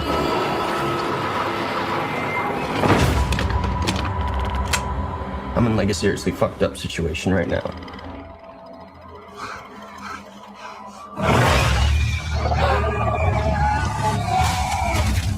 And it looks like there's a chance that we might not get to talk to each other again. It's one of the fat. Oh yeah.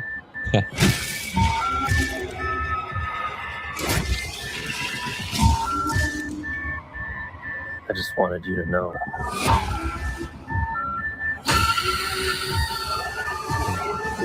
Yeah, now Bob into this. Dude. Dial tone. Okay, this right here, this shot right here, bodies, the freaking bodies falling off the roof, Let's see here. I wanted to play that again.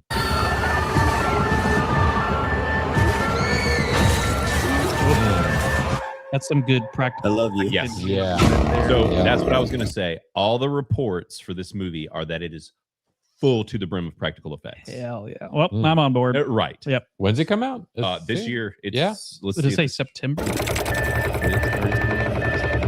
could have just completely made that up. It might be. No, there we go. Is that September? 9/18. Yeah. God. There you go. I'm like a psychic or something. Wow. Yeah, I think it did say it somewhere in there. Yeah. So September 18th. I am excited. On my most anticipated movies of the year list, I think this is in my like top 5. Yeah. It might even freaking be my no, it's not my number 1, I don't think. But being that he had my favorite film last year, that being the case with this, like that this looks good. And being that the word of mouth has been so good for this movie. Yeah. I'm excited. Yeah, dude, it looks dope. Yeah. Like the OG ones were, they're fun. They're different. They're action movies. Yeah. We watched the one of them. Oh yeah. On the channel. No, the first one. Oh, was it the first one? Yeah. Yeah. Yeah. And it's fun. So Yeah. They're action movies, so it's not the same. Right. This is going to be very different, which apparently this is fairly action heavy. Like I said, they were comparing it to a Mad Max movie as far as like the newer Mad Max movies, as far as like just balls out. They're like, this is like following a dude trying to just go from A to B, and he's going through hell, and it's crazy shit. But apparently Zach Krieger, so his whole thing was he didn't, because of expectations and whatever, and sticking to like the original source material as far as one for one in like one of the games or something. He's like, I want to set it in this universe, but I want it to feel like you're playing one of the games. Where it's like we saw, he's like going down in the sewer, and he's trekking through the sewer, and he's going through this farm area, and like so like he wants it to feel like you're in a video game going from point A to point B.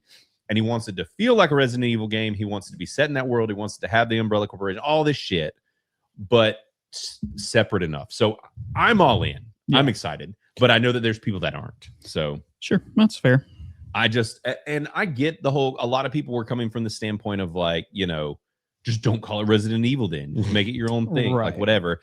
It's like, I get that. Also, though, if he can set it in this universe enough, and maybe if we get your characters maybe interjected here or there from the original series, even as this goes, like let's say that this is just a setup movie, right? Right, and we're getting some of these characters, even if he's not planning on in the future doing more of these and making them one for one with the game, but injecting the characters from the games into this, like I could see it being really cool. And it's like, hey, what happened when you weren't playing? Like, what were these characters doing or whatever? Like, if that's what he's going for. Right. Either way, I'm excited. I think it looks cool as shit. Yeah, I feel like people give like based in the universe movies a hard time, more so than they should. I don't think it's justified in every case. Right. Like I feel like them trying to redo a movie completely but changing it as a whole, not just like doing something within the universe. Right. Like I feel like it would be way worse to try and do it, based on one of the video games, but like completely alter it. Right. Obviously, that's a bad thing. But, if they're just doing something in the universe, just like, Rogue One, it's like one of my favorite Star Wars movies, but it's, it's got really none of the main cast. Right. They show, do it's cameos. relatively separate. Yeah. But it's in the universe of Star Wars, which I love. So, I have no problem with it. Right. Yeah. I'm curious to see where people sit with it. And I'll say this, Dixie, if you're not into horror, his movies probably aren't going to be for you. They're wild. He does some interesting stuff. But I agree. So Jaja's played him, and he's like, RE1 remake is a masterpiece. So I just recently played through all of RE2. Oh yeah, the remake. Loved it. It's excellent. Yeah, fantastic game. I love that. Beardo is like a crackhead about Resident Evil. He was like gun to my head, making me play Resident Evil. I only made it through RE2, but I did really enjoy it. But he's the type, like he's played the new Resident Evil game all the way through like 4 or 5 times now. Oh yeah, like, it's his shtick. So he's one of those that I don't think is super excited about this, just because he wants, after what they did with the other movies, he wants it to be like the games. That's the problem, though, is that if you want it like the game, you're not going to be happy with it. You're still not going to be happy with it because they're going to do something different. They're going to change something. That's the general problem with video game adaptations. Right. Is for fans, like it's not going to be right. They're not going to have the right casting. They're not going to have the right dialogue. They're going to cut something that you deem important. Where that's why I think this could work really well, being that it's, just gonna be in the world and have maybe familiar things like familiar zombies, or infected, and the Umbrella Corporation and all that kind of stuff just lingering all around, which will make it cool. And like I saw Lean back here, so like he said, a Leon cameo would be dumb. The audience wants to follow him through a whole movie, and I agree there. Now I would say like if they had it teed up to where like they made it clear that like, hey, the next one we're getting is a Leon movie or something, right? Like if they build it in that way to where it's like, hey, we're at the end and we're introducing X actor and he's clearly playing Leon and it's teeing it up for like that's where this is actually headed. I could see that being a good idea as long as they have a good game plan and like have it locked in. But also my thing is if he can make this work and kind of keep it like parallel with the games or something and have this separate storyline of stuff going on, maybe that's the best option. And that's the thing with Krieger, where like he's kind of a nerd dude, he's part of that culture, he gets it all. I'm sure that he understands, like he's coming from where Matt is, where he's like, it's gonna be hard to please, so I'd rather just not. I don't feel like he's the kind of person that's would do a sequel either to it, based on his track record currently. He has done 2 standalone movies and then he's doing this. I could easily see him being like, this is a one and done. Like, I'm just going to do this and I'm going to keep carrying on and doing all these other, because this is the first one that wouldn't be like, oh, this is a actual like original IP. Right. Where the other 2 were originals. So I'm curious to see what he decides to do. Like, is he going to like double down, triple down, make this a trilogy, or is he just going to do a one-off and go, hey, here you go. He easily could. We don't have a million sequels. I could easily see them. Now, this would be a mistake by Sony, but with him being kind of becoming a prestige director, being as talented as he is, I could see him coming in, setting up this world, doing the first movie, and then them trying to capture lightning in a bottle again, hiring someone else. That's not him, because he's like, I want to go make another original movie. Like, now he could be smart and he could do one of those, the whole like one for them, one for me. Yeah. He churn and burns movies quick. Like he made this movie in the past year. Yeah. Like he's running practical. He's running lean. Apparently he made it for shockingly cheap. Like this is, it's almost like Hollywood is bloated or something. And maybe it's the fucking CGI they constantly use, and then they decide to change the whole damn movie after it's shot. Almost like if you came up with a plan and made the movie using practicals, it could just work out. It could. Shocking. Believe it or not. Yeah. So I hope that this goes over great and everybody loves it, because I want to see Zach Krieger win some more. For real. I want to see fans happy. It's just hard to make fans happy when you're not doing a one for one. Yeah. When you're not making it like the original. So, but I also feel like since there's the original movies were based off of the games, to my knowledge, I could be wrong on that, but you're not only are you trying to go based off the game, but then you're also in competition against previous movies that were doing that. So it's like, I don't know. That just seems like real risky. Well, see, the movies weren't based on they weren't. game. Okay. Right. Not at all. Well, yeah, not really. Not really. They took bits and pieces and just made a soup. But more so than this. Yeah, well, because like the characters, as far as I know, none of the characters from the movies. They started bringing some of them in. Yeah, eventually. Okay, eventually. I think in the 3rd movie. Maybe second. No, actually second. I think in the second. Was it?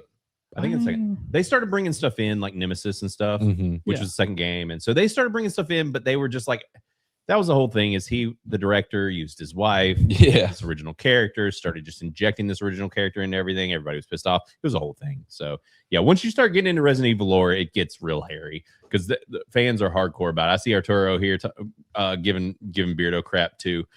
But yeah, it's and that is a good point. Arturo, he said, I've heard practical has its own issues because a lot of companies that do practical are unions, so there's a lot of these rules and regulations and production act, blah blah blah. Yeah, no, totally get that. And you're not wrong.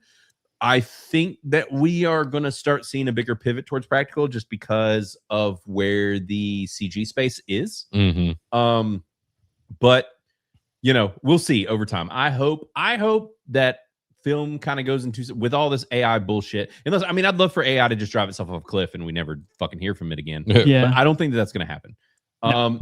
But with that being the case, we will probably have like this AI slop mainstream bullshit, And then we will have an indie market that's using practical effects and grounded stuff and keeping things real and smaller budgets and whatever. And we will have these kind of two niche markets of this indie space that's AI free, and then this other one that's your mass market AI slop bullshit. Yeah. So that's probably what we'll see. We could turn into, like Warhammer 40K, and where AI is against the law, and you'll get killed. So Listen, we could head there. Listen, hey, I'm good not having AI, but now this is when our channel gets flagged and the AI sees it and comes after slander. Right. AI slander. We got to get to the movie here, but I wanted to pull up really quick before we get to it. Quagmire for 10 says, don't ever let Beardo tell you with a gun to your head what you have to play. Beardo's never played Half-Life 2. He's never seen Grandma's Boy, and he's never even seen A Knight's Tale. He has no right. You're not wrong. Preach. When I find out the amount of things that Beardo has not seen or played, it's kind of shocking. That is wild. Yeah, that's why I'm trying to slowly kind of get him to see some cool stuff with a Manly AF movie. Well, I was about to say, like, you can force it in then. You're like, well, we're gonna force watch. it in, you say that. All right. Oh, Tell my. that to the little brown boy, not me. All right. No, I'm telling you, you can force it in. Right, him. right. Yeah. But I Never force. No. Never force. We what I was gonna say, I've got them. We're watching for next week for Bro Science. Actually, we're gonna be talking about Dread. Oh, nice. Dread. Has he not seen Dread? No, he's never seen Dread either. So I mean, or one of them hasn't. Beardo X-Wing 1 hasn't, but I think it maybe both. I don't know. Somebody hasn't seen it, but I'm excited to see it. So yeah, I haven't seen that in quite a while. So we're doing that on Bro Science next week. So that's gonna be fun. So yeah, guys, I think it's time. It is absolutely time for us to talk about this movie. I'm excited to hear y'all's thoughts in the chat, look at your reviews in the app, all of that stuff for Smokin' Aces, because that's what you guys voted on, and we didn't do what we said we were going to do and start the poll running throughout the show. We once again have failed you deeply, but this is another Criticless cast review.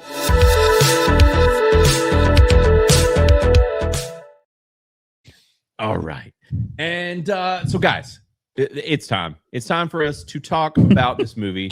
Time to talk about Smokin' Aces. What did they say? Oh, nothing. Don't worry about it. Don't focus on it. But yes, so we are going to be talking about Smokin' Aces. I had it up in a tab here and it's gone, but I'm going to bring it back. This movie came out all the way back in 2006, the year that Chris and I graduated high school. Freaking crazy. 20 years ago this year. So we are right at the 20-year anniversary of Smokin' Aces, which is crazy. Yeah. The craziest part about this movie, I think, actually, is probably the cast. The cast in this movie is insane. Hands down, the cast is insane. Yeah. Like if they had a different cast, this movie would have probably been like, yeah, it's okay. Right. But with the cast, man, it's like a who's not just for the time, but like a who's who for now. Yeah. Like, I had one thought, not saying that he did a bad job, but Aces, Israel. Right. I would have loved for him to be played by Sam Rockwell. Ooh. I think that would have been a great role for him. Not that I can't remember Jeremy the guy's Piven. name. Now, Jeremy Piven. I love Jeremy Piven. He still did good. Shit. He did a really good job. But I hear what you're saying. I could also see Sam Rockwell playing this role. Yeah, for sure. Like I said, it was not a slight to this man at all. I just could picture Sam Rockwell. Yeah. No, I definitely get that. And so if you haven't seen this and you're curious about what I'm talking about with the cast, Smokin' Aces stars Jeremy Piven, Ray Liotta, Ryan Reynolds, Ben Affleck, Common. Geez. All right, let's keep going. Alicia Keys looking so fine. Holy moly. Holy smoke, she is bro. On another level. Like, holy. Dude. Yeah. This movie and Alicia Keys. Like, what was happening? That's part of how she got famous. Right. She's just hot and she's a good singer. Absolute smoke show. Yeah. Let's see. There are more people in this. I'm just already maxed out of the cast list and have to like. Oh, because that's the thing. There's so many like minor characters, like Jason Bateman as a random like Jason lawyer. Bateman is like a herpes-faced freaking weirdo. Yeah. With like talking all strange. We've got like half of the cast of Lost in this movie out of nowhere, which is wild. We have freaking from the Star Trek movies, Chris Pine is in this film, dude. That half of the people that are in this movie you'll see and you're like, is that who I think it is? And the answer is yes, it freaking is. Joel Edgerton's in this movie. No one knew who he was. He's got the worst haircut imaginable. Like, plays a freaking Russian. There's, like I said, there's half the cast of Lost, including Matthew Fox, the main dude. Jack from Lost is in this. Yeah. Looks freaking weird as shit. There's so many people in this damn movie. So, mentioning the Lost thing, so Matthew Fox is in it. David Proval, who was he's the guy with that looks like he has permanent eyeliner on. He's in this. We have some of the cast of during the time of this was during the motorcycle show. I'm brain farting. Sons of Anarchy. Sons of Anarchy. We've got some of the cast of Sons of Anarchy in here with Tommy Flanagan.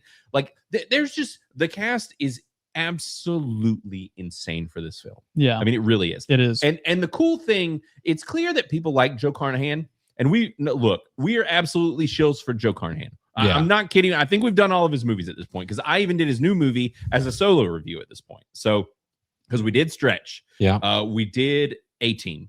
What else has he done? That I was about to say, I think he has a couple other things that we hadn't done. Right. Oh, that's right. Because he did a few things in kind of. So we haven't done all of his movies. We need to do Chop Shop. We also need Gerard to do Butler. and we need to do Boss Level. Those are two that we need to do, and I have not seen either of these. Yeah, I haven't seen either of those, and I've heard good things. But maybe that's just what we do for the rest of the month. We're just Right. like, we finish this month out, Doubles. watch everything he's done. And we haven't done The Gray, actually. So we haven't done all of his movies. We've just done a lot of them. But this guy makes great movies. If you haven't seen Stretch, go see Stretch or rent it. Oh yeah, you got to rent it. Right, rent it. You can go watch. Yeah, watch our review. Yeah. Watch what we said. Yeah, we reviewed that one. The 18 movie, wildly underrated. That's such a great movie. It's so good. He just recently did another movie with Ben Affleck and Matt Damon.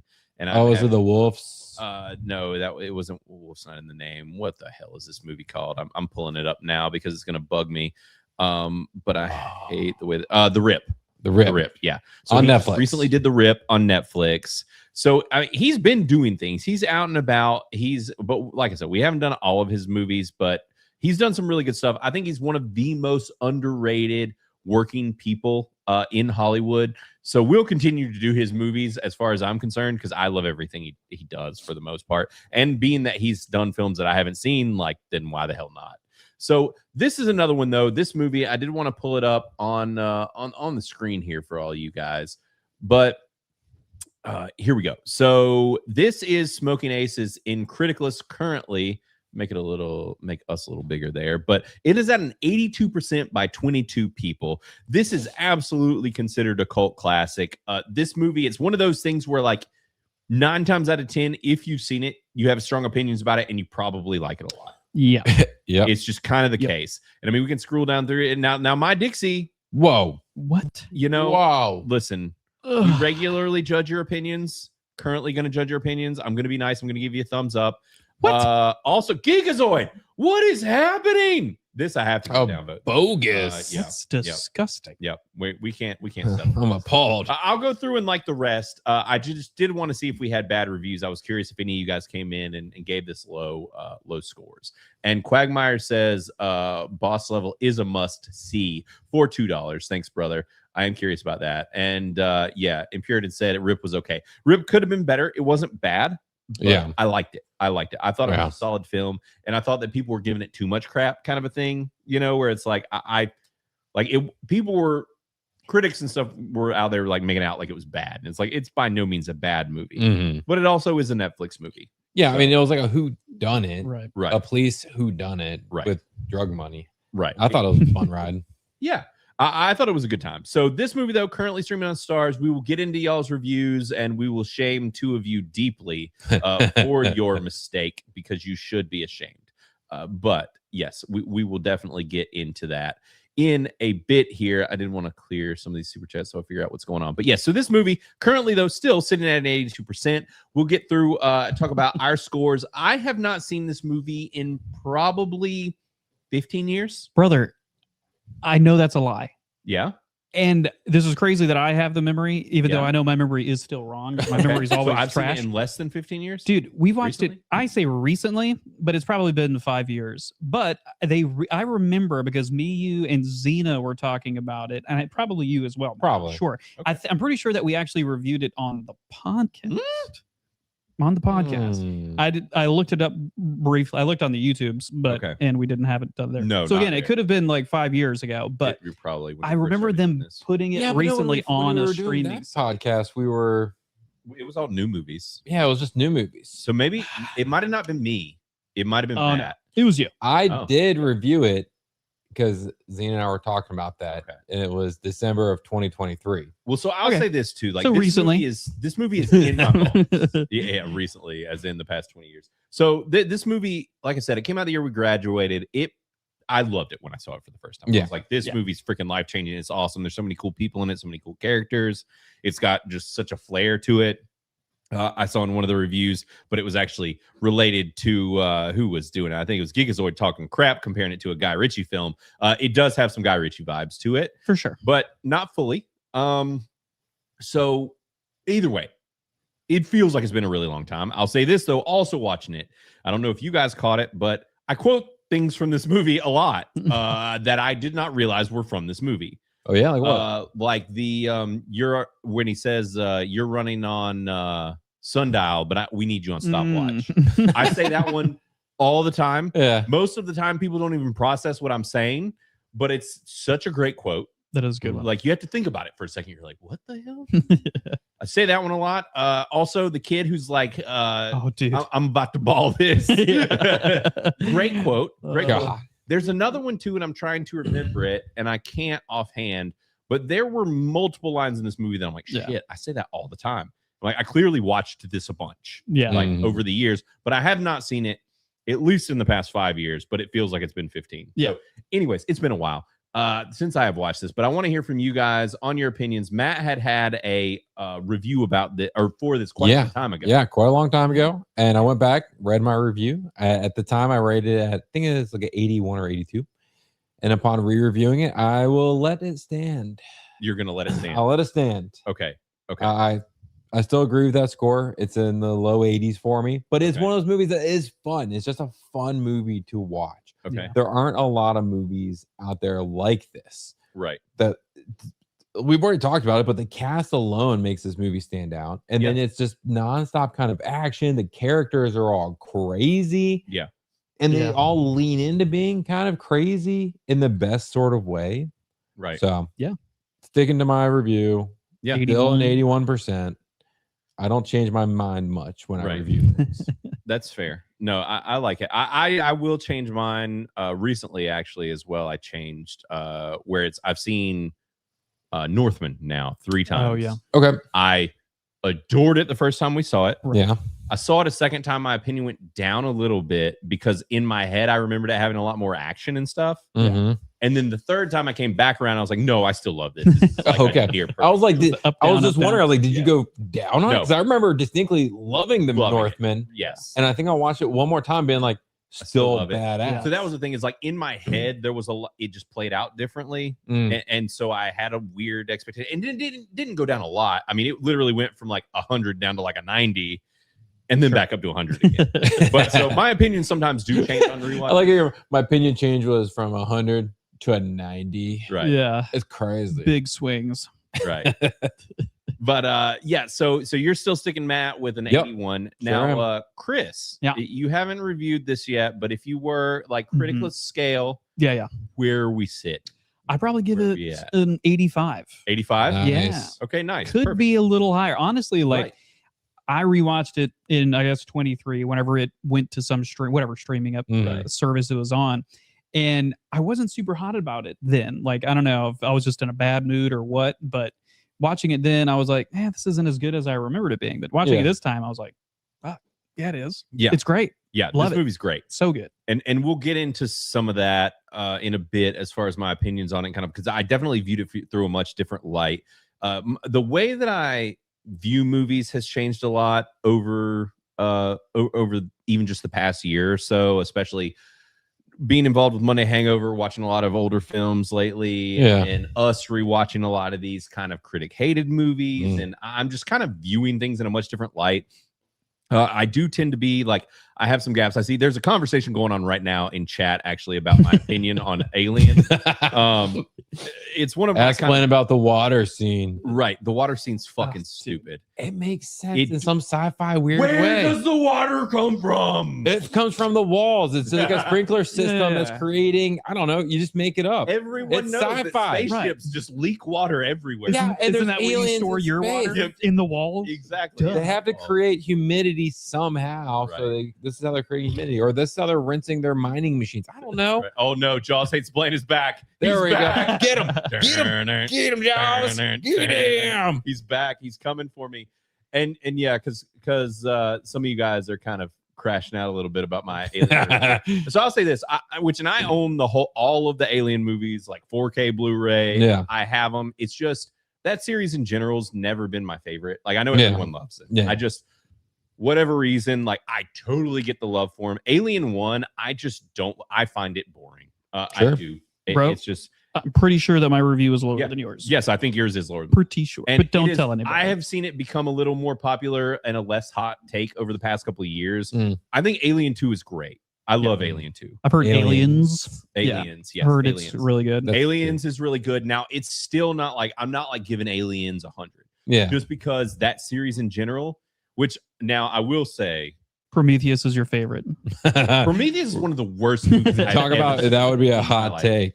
Dude, Ridley Scott can make some shitty movies. I That think he's dude- gotten so high on his own farts when it comes to all of this. Yeah. Because that's why I didn't watch the show Aliens, because I've heard that he's just gotten so into himself that like it's just bad. Oh yeah. Yeah, I think that is it. Because his recent Gladiator, the second Gladiator movie was horrendous. Yeah. It's so damn bad. Like it is a terrible. Yeah, thing. talking about a cheap money grab. But yeah, it was so bad. But yeah, with Alien movies, it's just kind of one of those things. I'm not whatever it is. That series just doesn't do a ton. But yeah, probably honestly a more controversial take for me, and I know a lot of other people actually have a similar take, is that the most recent Alien movie, was it Isolation? No, I just that's saw a video game. It's the one with the women. Romulus. I fucking love Romulus. Wait, yeah, we saw that. You we liked saw it. Oh yeah, we all saw it too. I love it. It actually, for the Puritans, they hate that is my what guts. they do call a very hot take. Yeah, it is. Yeah. Very hot.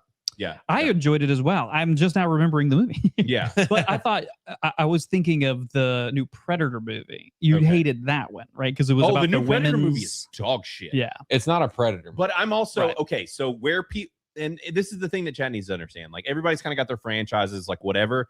I'm a Predator purist. Okay, like right, purist. I adore Predator. I think Predator 1 is a perfect film. I fucking love it. Like I love the original Predator. I love a lot of the Predator movies.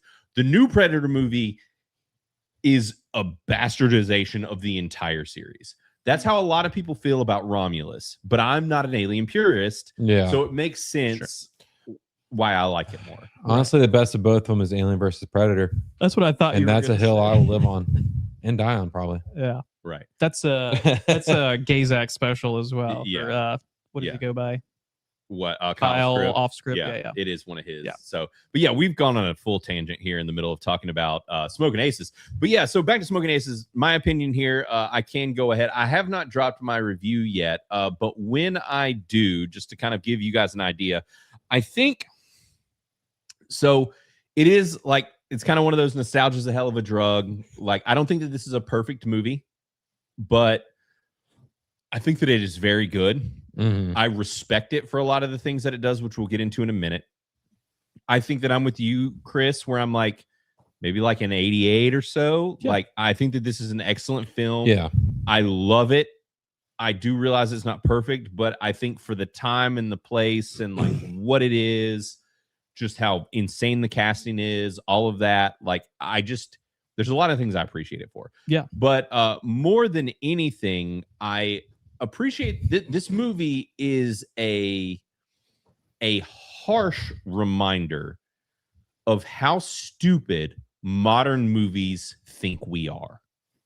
This movie, if you're not paying attention in the first 30 minutes, you are going to have no fucking idea what's going on. But that's the funny thing about this movie, because they lay it all out. They literally call out all the key players, tell you their specialties. Yeah. And then they're like, okay, and go. You have like 10 minutes to understand the players. Right. Boom. Off to the races. Right. Yeah. See how they're going to play, how this is going to play out.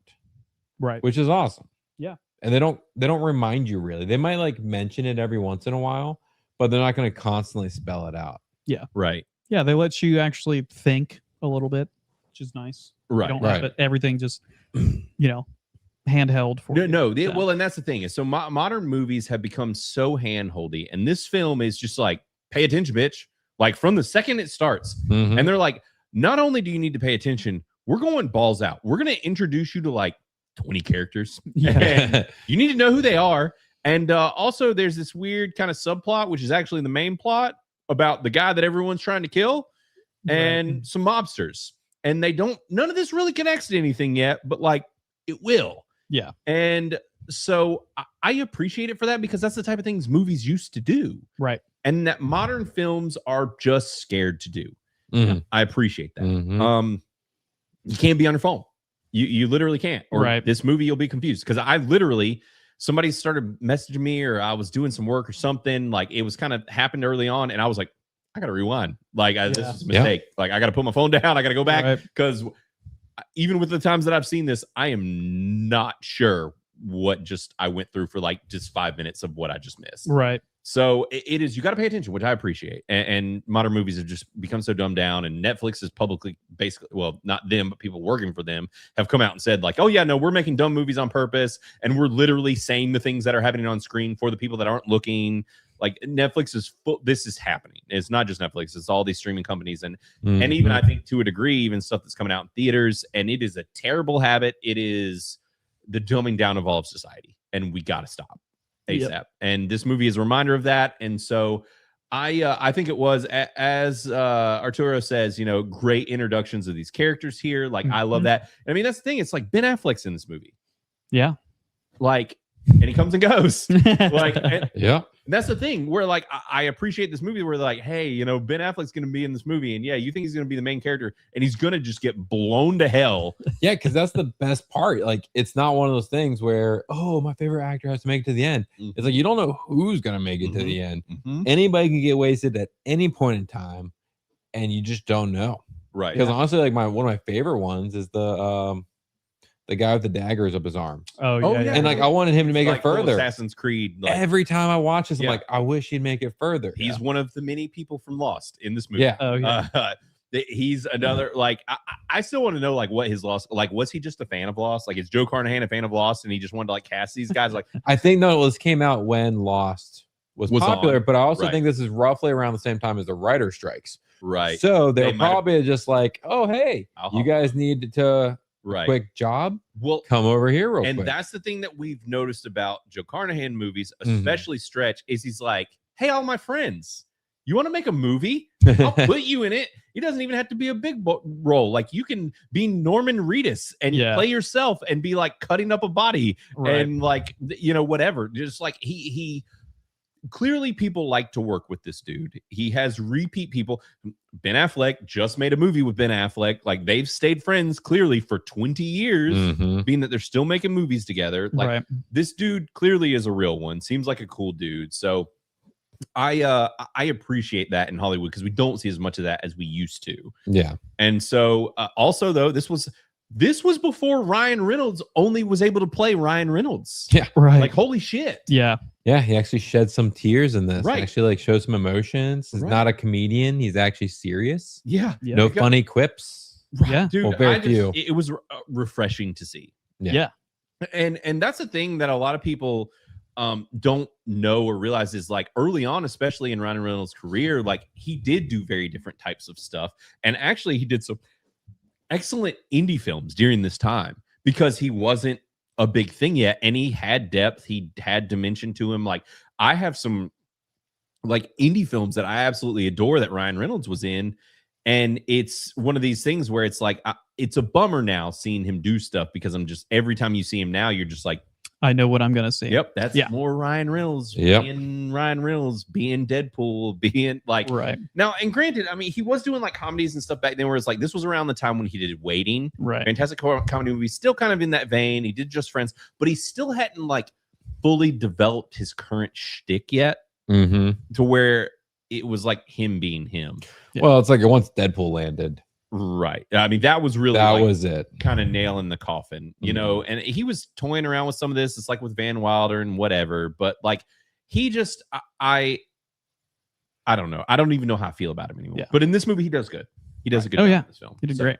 I think they did a great job. I know we're not in spoilers, even though we've had some spoilers, but it's fine. Like, I really appreciate that, you know, this is a crazy ride with a lot of violence and drama and stuff like that, but they do a really good job of actually making you care about the characters. It's not just crazy violence and you know, even though that isn't there, but they spend it feels like a very appropriate amount of time on character development and story building and world building stuff. So. In my head, this movie is a lot more of an action film than it actually is. Right. Like this movie has a lot of depth, a lot of layers to it, a lot happens. Now, granted, and we'll have to get to like Dixie's review in a bit too, where I'm curious where he sits with it. Where like this type of movie though is very much like with your Guy Ritchie films and stuff, where it's like it's bombastic, it's high paced, it's high information, all in a quick succession.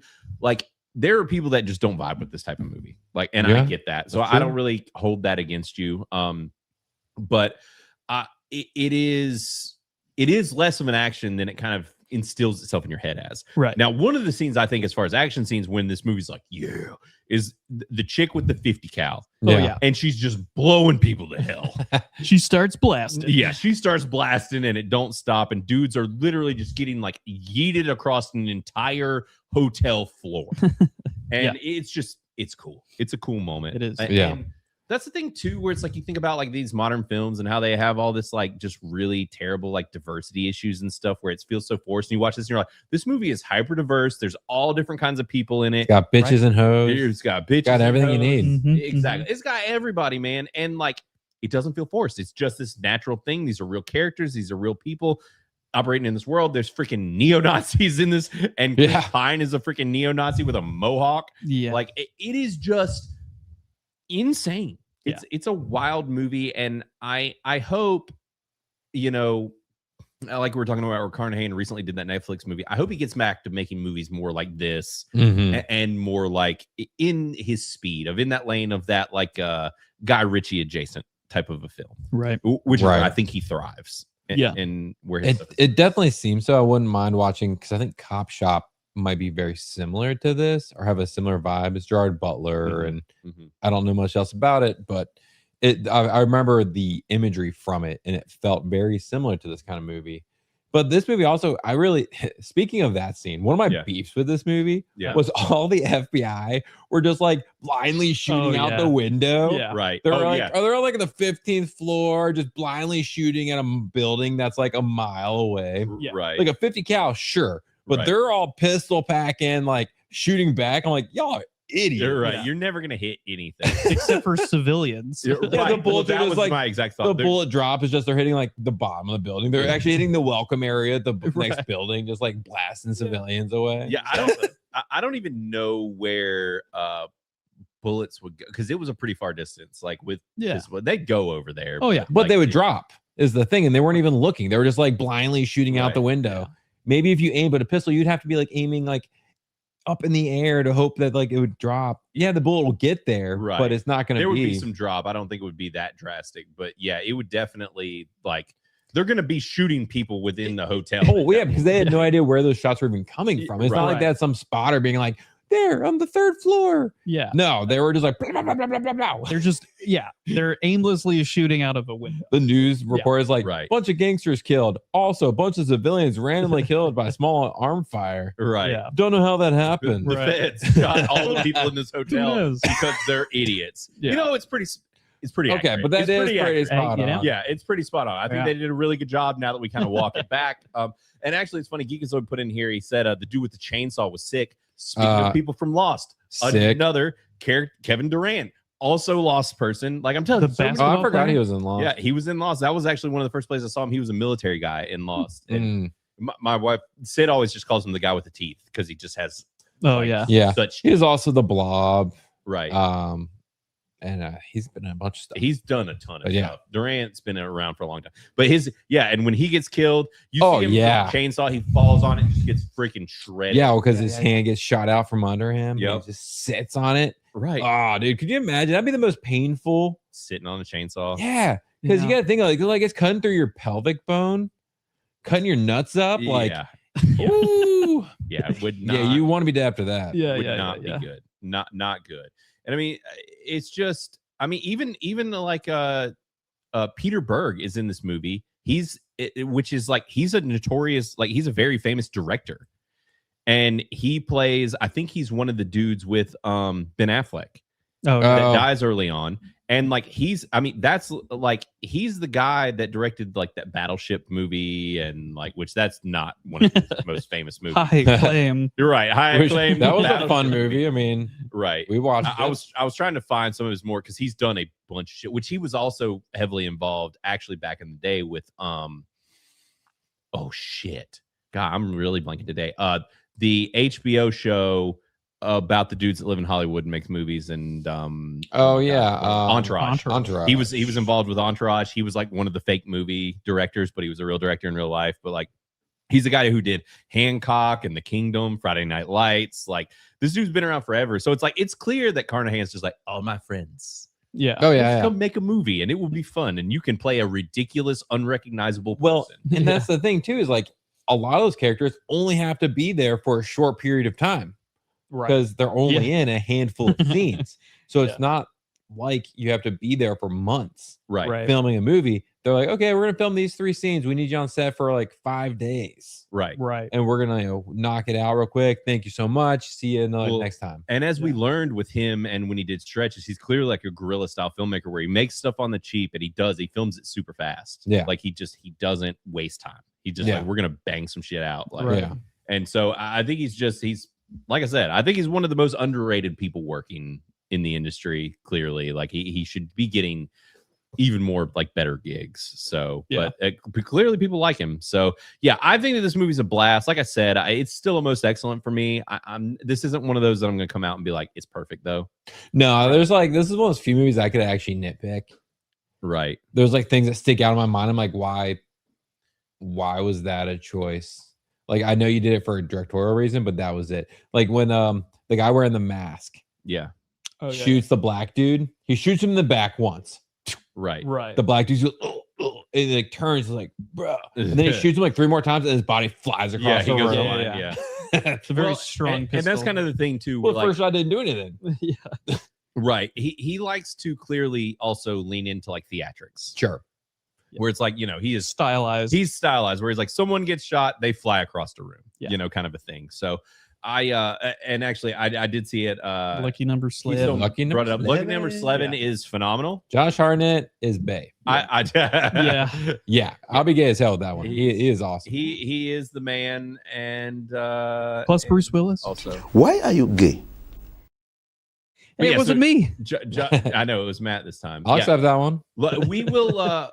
So that's the thing I wanted to bring up. So this is still part of our Critic-HATED audience loved reviews. This movie, I want to double check. I don't want to be wrong, but let's see here. And of course, nothing's working. But this movie has a really low Rotten Tomatoes score. Lucky Number 11 or this one? Both. Okay. Both do. So that's I could the thing. see that. Critics hated all fucking great movies during this time period. We've talked about it many times. It is a repeating trend. Right. They always hate great movies. That's just pretty much the moral of the story. But this movie and Lucky Number 11, similar vibes, similar feel, and similar title. They hated them. Yeah, similar title. Let's see here. So this movie on Rotten Tomatoes has, after all these years, only has a 31%, and that's by 100 and something critics. That's crazy. That hurts. It's offensive. Like a 31%. Are you shitting me? Yeah. But the interesting thing, which we know, like Rotten Tomatoes sucks ass, it still only has a 62% by audience, which I feel like is still too low. Yeah. Yeah. I'm still suspicious of the audience score on Rotten Tomatoes. Yes. Right. Personally. 1,000. Because you can't read them. You can't verify they're actual people. Right. You have no idea. Oh, yeah. I don't trust it. Well, and they've been known to even delete reviews, all kinds of crazy shit. So also, just for the record, lucky number 7, 52%. And it is on in Criticless. I have a critic-hated, audience-loved list that's been growing. It's where we're basing things that we review off of. It is on there. So at some point when it's easily accessible, we'll do lucky number 7. Like I love it. So I'm totally game for reviewing that movie. Yeah. And a lot of people have missed it, and it's unappreciated. So definitely worth checking out. Another one that I don't know if it's critic-hated, but Under the Salton Sea. Oh, I've been craving watching that. I haven't seen it in years, but it is such a good That one's just never streaming anywhere, though. Yeah. No, it's not Under the Salton Sea. You're mixing up two titles. Yeah. It's the Salton Sea. Just the Salton Sea. Sorry. So I've been waiting for the Salton Sea to go on somewhere streaming, and it never is, and it still is not. So because I've been wanting to watch a very underrated Val Kilmer movie that also falls in this camp. Came out in 2002. Yep. This was during a time when, and it's funny because people ask, like, with me kind of getting fired up and wanting to make Criticless. I've wanted to make Criticless forever because it started back then when we were movie buffs and watching movies all the time, and all these great indies were coming out, and the critics were like, "It's shit. This is a shitty movie," and you're like, "This is one of the best things I've ever seen in my life." Right. And so, yes, there are a lot of fantastic films from this time that a lot of people have not seen, and I am all for continuing to talk about them and review them and encourage people to see them, because there's just some great shit out there that people need to see. And this is easily one of them. Now, I wanted to kind of pivot back to you guys for a minute. I wanted to get y'all's opinions on so this film with Smokin' Aces, like, you get the big reveal and it happens, and that's kind of the thing, is almost like it almost feels like the movie almost ends and then you get your reveal. In a sense, with how they handle it. And so I was curious how y'all felt about that, how y'all like the reveal, did you see it coming, all that stuff. Now, granted, you've seen it before, but like, you know, where how do y'all feel about all that? I really actually enjoy, because it feels like it's leading up to this big moment, and then the big moment kind of gets rained on. Right. Like, we see all these assassins and hunters all coming together, fighting their way towards this individual, buddy. And then all of a sudden, none of them make it there, and the FBI pops in, and you're like, "Dang, we didn't get the moment." Like, and that's the thing, is because like the whole thing with Buddy, he's like tripping and like having this emotional breakdown, which is going at different speed, and then the police all show up, and I was just like, "Okay, this is cool." You don't see that too often, and then we get to the finale. We get to Ryan Reynolds being like, "No, y'all need to make this make sense. This doesn't make sense." And then we kind of get it played out, which I don't like the guy who's doing the FBI director. I can't remember his name. He's a famous dude. He's been around forever. His character felt like it was supposed to be in like a 1920s. Was it Andy Garcia? Yeah. I think it was Andy Garcia. But he felt like it was supposed to be like a 1920s. Yeah. And he felt so out of place.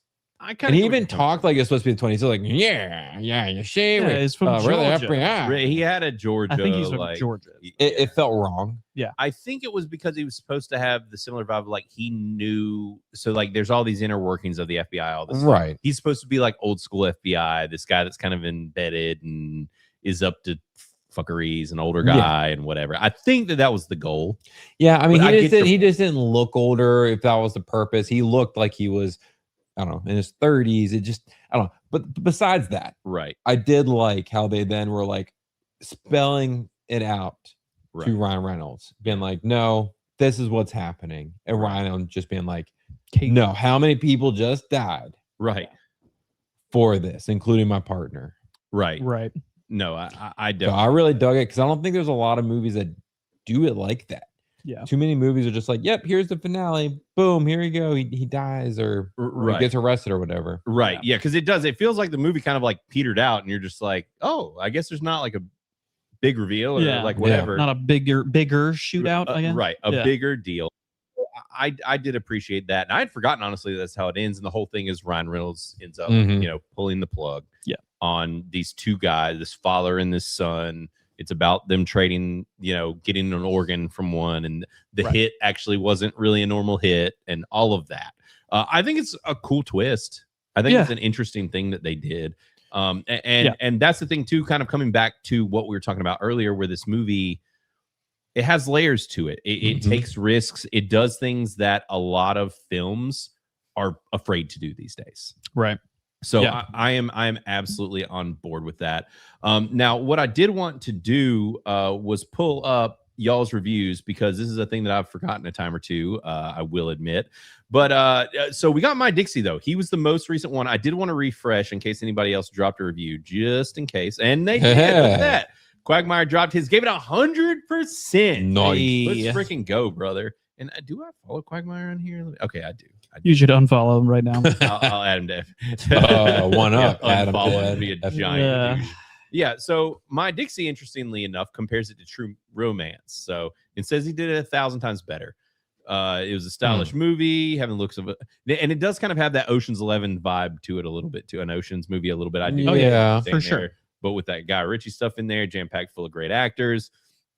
And you didn't like Alicia Keys? What? Which also, who's commenting on her acting, dude? Like, did you see her? But she's not like a bad actress. No, she's just good. She's not a very interesting character necessarily. Right.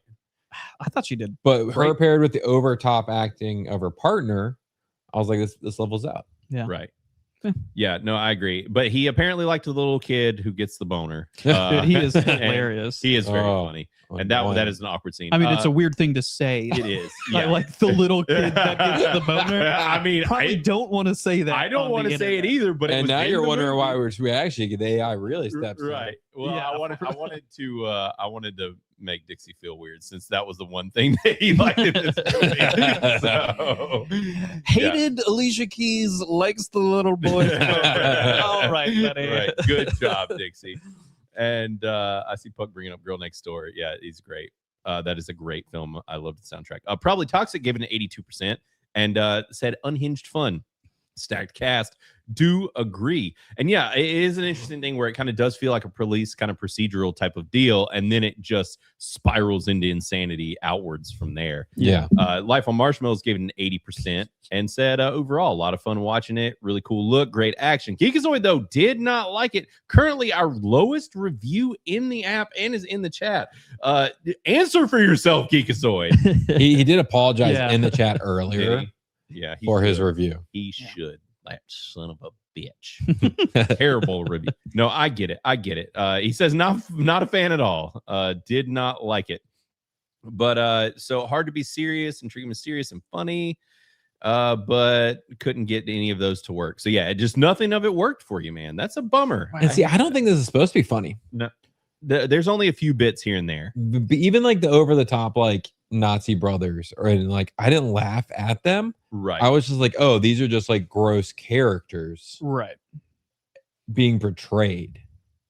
So I don't think I laughed like at all in this movie.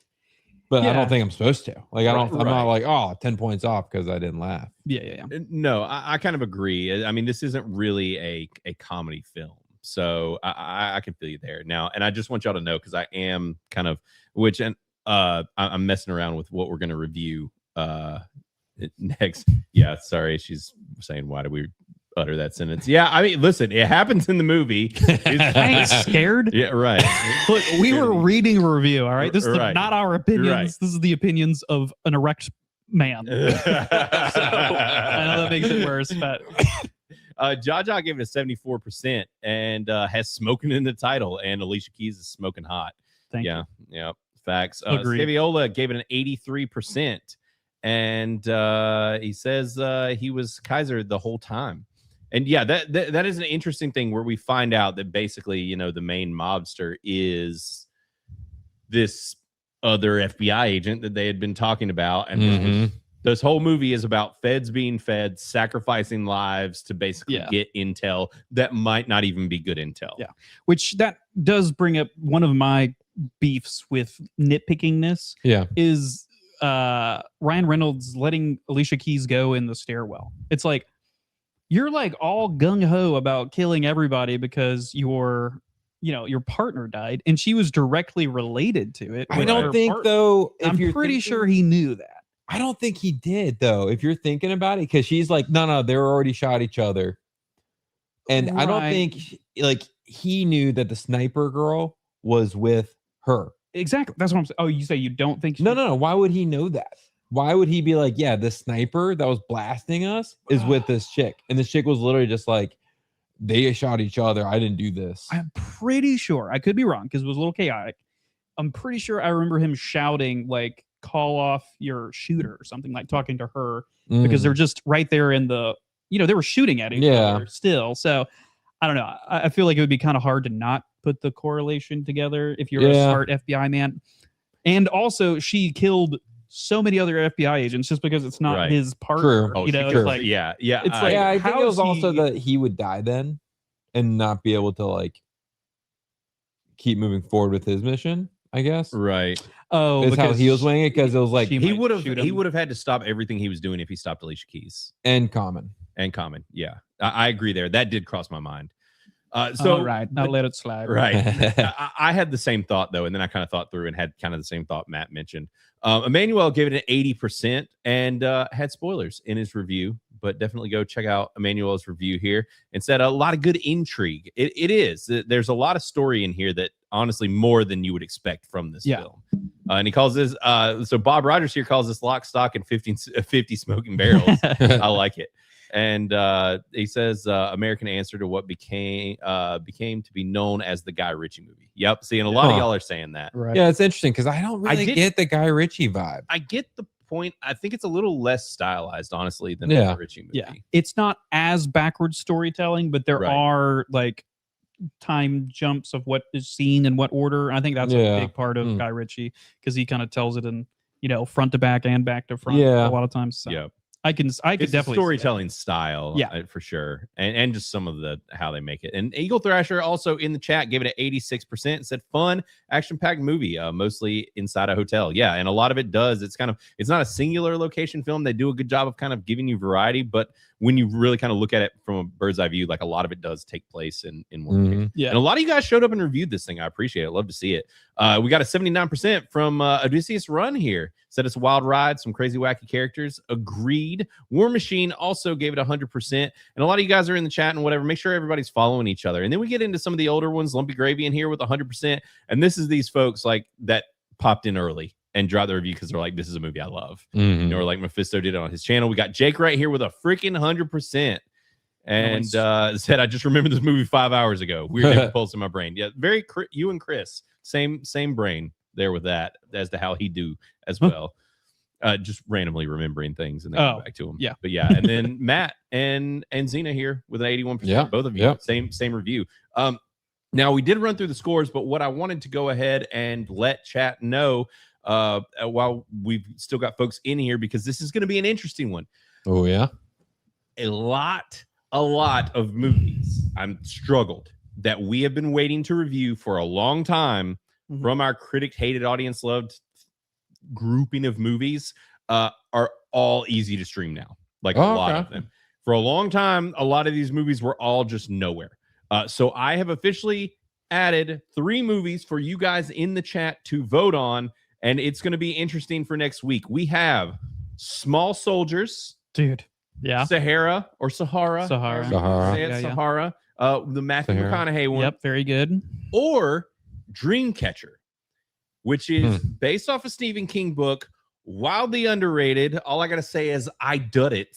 If you know, you know. But this movie's wild if you've never seen it. So we've got a more family-friendly kind of 90s-esque film. We have a 2000s kind of action comedy adventure film. Yeah. And then we have a horror thriller film. Wow. All over the place. So Dreamcatcher is like a sci-fi movie meets some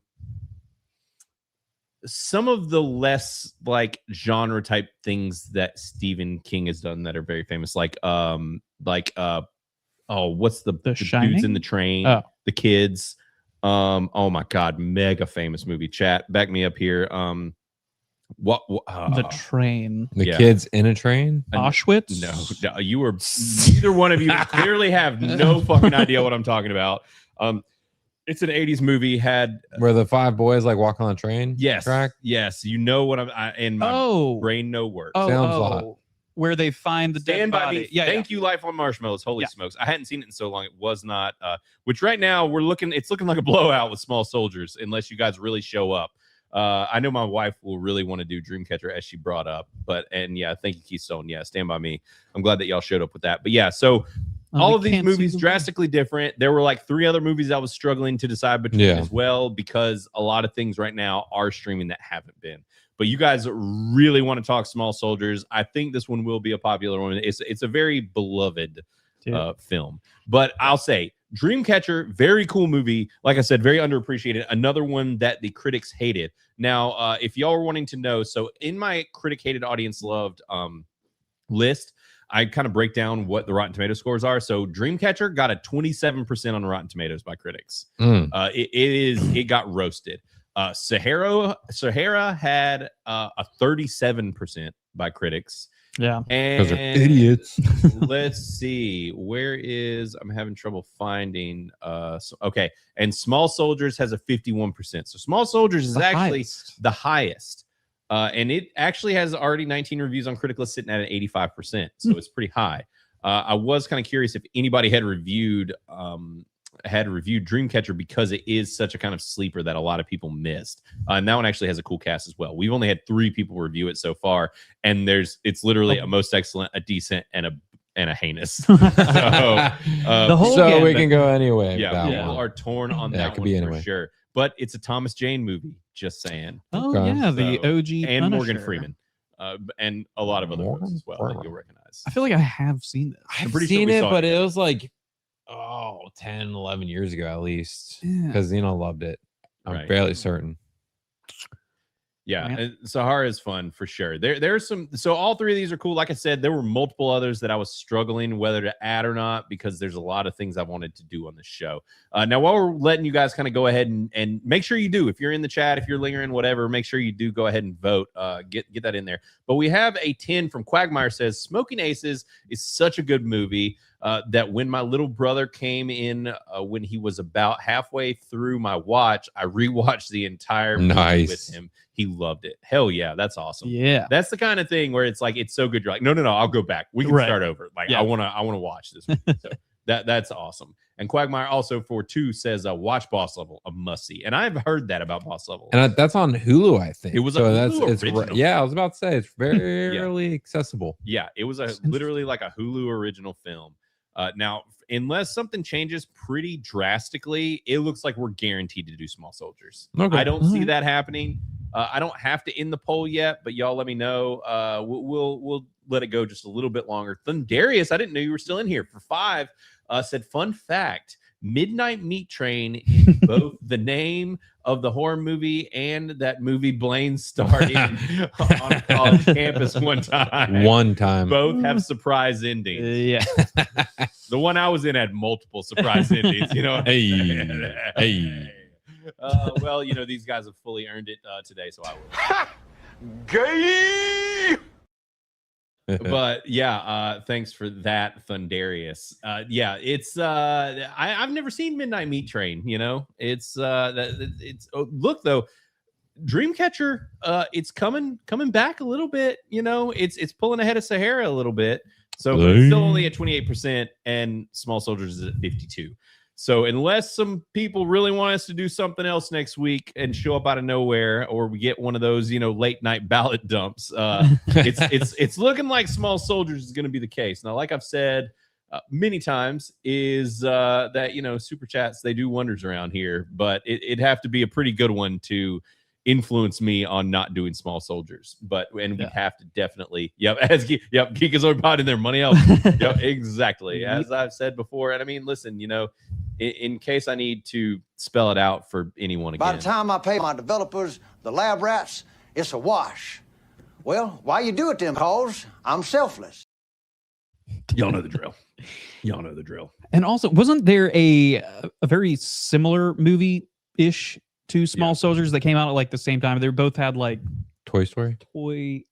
No, it wasn't Toy Story, and it wasn't Indian in a Cupboard. It was like, I don't know, it was something else. but I vaguely remember there being like two somewhat similar movies releasing very near each other. There Yeah. was that might have been around the time as Indian in the Cupboard. I don't think that's what it was But- though, but it could be. I don't know. My Yeah. brain from that time period is. I don't know either. Now I did see. I wanted to bring it up. Yeah, I didn't know you were in the chat, Horos. What up? Said Dreamcatcher is hilarious, and that's the other thing I want to say is that like Dreamcatcher is kind of all genres. Like it's literally horror, it's sci-fi, it's Stand By Me, Yeah. it's a comedy. Like it is funny as shit. There is so much funny stuff in Dreamcatcher. Like I don't even. It's hard to even explain until you see it. There's a lot of stuff involving shit. This movie involves a lot of explosive shit. A very funny movie. But yeah, he said Stephen King wrote the book high off his ass on Oxycontin after he got hit by a car. Nice. Yeah, that was during that time for sure.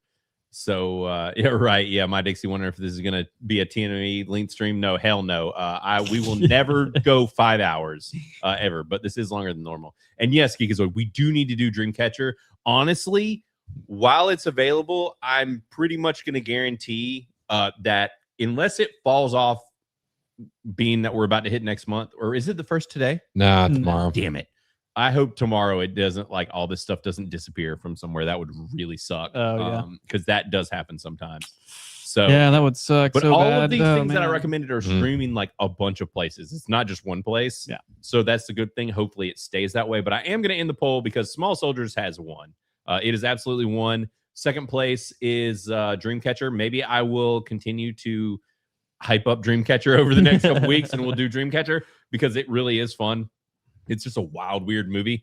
And of course, it went over the critics' head. No surprise there.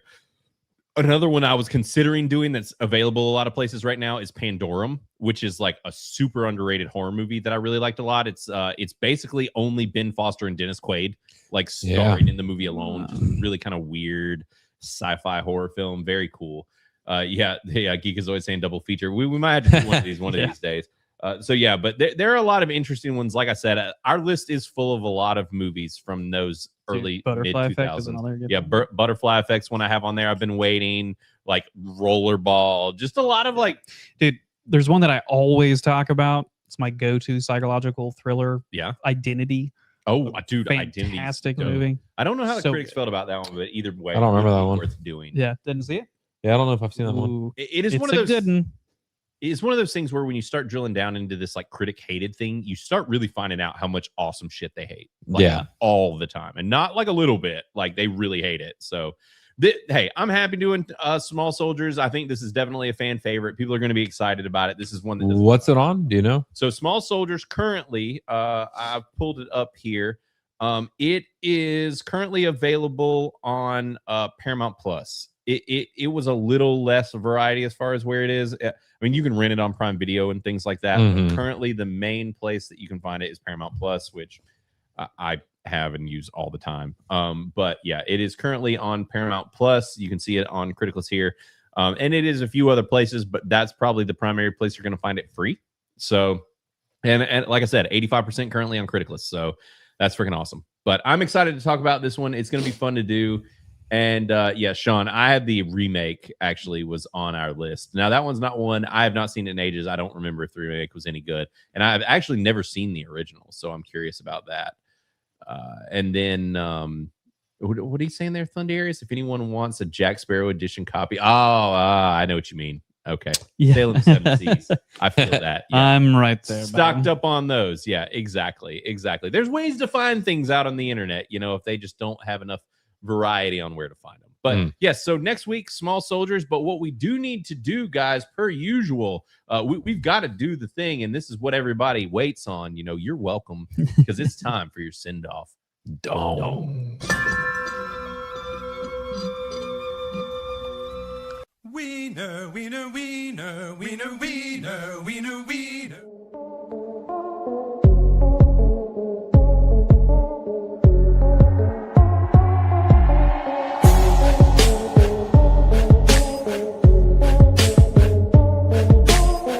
Send off. Dongs.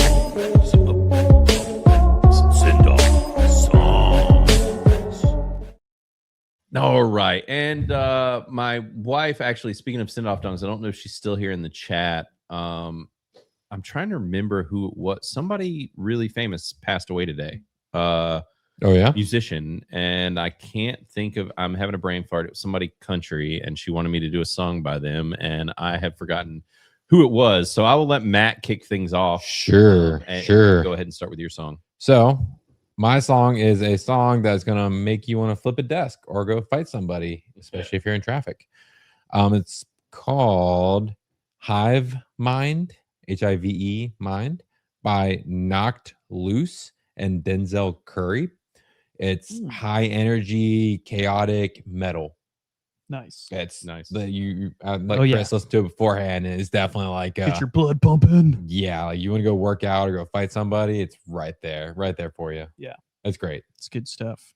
Yeah, nice. All right, we'll add that to your playlist, guys. And also, I'm getting shamed here in the chat by my wife and Keystone, who's clearly a real one, as my wife said. Keystone. Oh. Keiser. But I like Keystone better. Right. Like the beer. They're both good. He's a Keystone now. But yes, so yeah, David Allen Coe passed away. The reason I couldn't remember, she like said it to me in passing, walking, it like stuck her head in and was like, "You need to do a David." And I was just like, "What?" Because I had not heard that he passed away. That's wild. So Chris, what you got? And then I'll do a David Allen Coe song. Sure. I have a song by Patrick Park. Called Life is a Song. Let me just make sure I went away from my notes. Yep, that's it. Patrick Park, Life is a Song. Life is a song. It's they're not a band anymore or anything, but it's just a high school memory. Good song. Yeah, talking about nice. Sweet. Well, yeah, I guess since my wife has told me I need to do a David Allen Coe song, that's what I need to do. So the song that I am going to recommend by David Allen Coe is Long-Haired Redneck. Obviously, a must listen to, and it's appropriate. Yeah. It's appropriate for this channel in multiple ways. So yeah, we'll do Long-Haired Redneck by David Allen Coe. It's a good one. And if you guys, I know that y'all are kind of shouting out some stuff here too.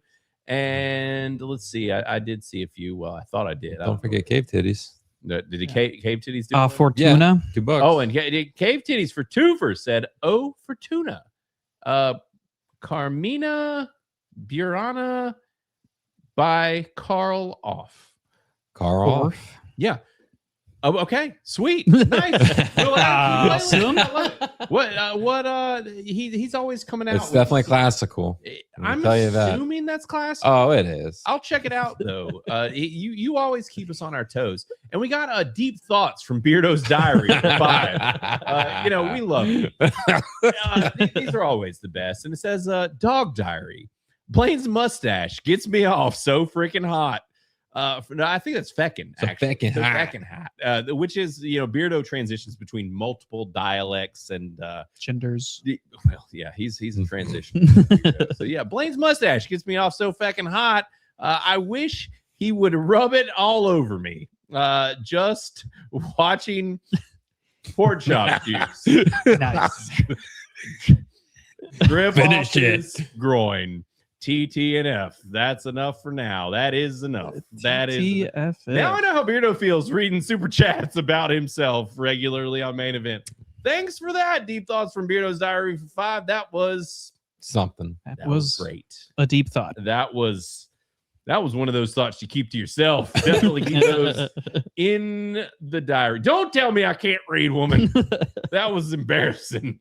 That was something.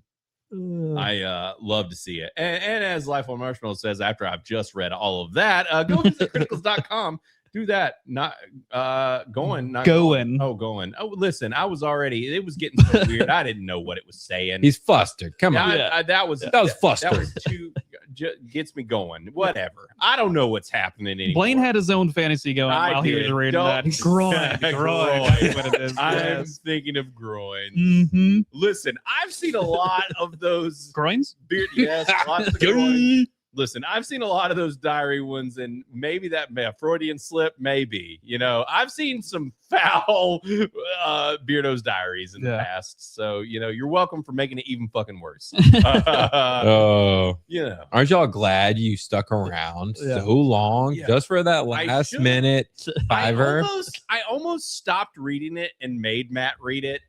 That would have been. I should have. Even hotter. They laid $1 short on that one. Yeah, I should have made one of these guys read it, and I shouldn't have followed through, but I saved y'all from the embarrassment. Chris would have loved it. It really, I mean, I made a mistake. Would have been a highlight. Yeah, and he probably would have made it weirder than saying groin. I'm sure if Chris was reading it, it would have been worse. Yep. It would have been worse. But Small Soldiers is next week, along with my mustache and my groin. So you're welcome for all of that. I have no idea. Well, Chris, you're heading out of town before long. Yeah. 18th. Okay. So you got some time. Yeah. So we'll figure it out. But I did actually get a special request from Beardo and X-Wing. They want to come on specifically and review Pacific Rim. Yes. Yeah. So in honesty, we might also need to bring in Drunk 3PO because Jay has never seen it, and Mo Zamboni has never seen Pacific Rim. There's a surprising amount of people who have not seen that movie. I don't understand it. They're not missing anything. Actually, They're missing technically everything. saving themselves from a torturous. They've been saving themselves for this moment. Right. No, this is saving themselves in like They're about to have a purity carry. type of a way. Yeah. Well, we need to get Jake on here because I'm pretty sure Jake backs me up. Does hating he? this? Yeah, I'm pretty No sure way. there was somebody in the It's chat. not Jake. He's not. That is not. It was somebody. I don't want to throw anybody under the It's bus. probably fucking Dixie and his freaking was it boomerly ass. He probably hates Pacific Rim. Could be. It probably is him. So anyways, all right, we got to get out of here before I say something weirder than talking about Yes. we gotta. There was also that other comment. Which other comment? Did Nothing. We don't need to worry about it. We don't need to talk about it Did I again. say another thing? Did I make a Yeah, about the whole Dixie's review. Oh yeah, there was that. Yeah, we said we don't need to bring it up. We don't. We've said a lot of things.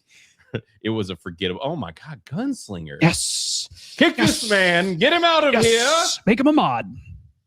Yeah, Blaine also starred in Pacific Rim Job too. The hardening. Yeah. That. Which we need to. I don't have the copy super nearby, but we do have to. I have to talk about soon the second Pacific Rim, being that Terrapin Reviews bought it for me. So I'm gonna have to do that at some point. But anyways, yeah, guys, this has been a fun one. We've gone way over time. But it has been fun as always. And hey, we streamed on Rumble. That was a thing that happened. So you're welcome for that, Rumble. And we'll be back next week for one of these. I don't know that I'm dropping a review this week. I had debated on seeing that Hokum movie. Yeah. But because critics said they hated it, right? Yeah, well, IGN said they hated it. I don't know about the rest of critics, but the mentally deficient IGN hated it. So unsurprising, I guess. It's like if it's great, they hate it. If it's terrible, it's the best movie they've ever seen. It's probably just that the producers were like, "Oh, you can't run our trailer first. We're putting our trailer on our own website." And IGN was like, "Well, then we're gonna bomb you." Right, exactly. Yeah. So who knows? But I don't know if I'm doing one this weekend, but we'll see. Either way, we will be back next time, and the man who is now Keystone, thanks for hanging out, and for all the rest of you too. So many of you have been hanging out through this, and we got Granola, all you guys, everybody that's been here in the chat, Geekazoid, all y'all, love to see it, and we will see y'all back next week. Y'all take it easy. Later. I'm just trying to figure you out. No, it's not going to be easy for you. Why is it not going to be easy? You're not bright enough. How's that?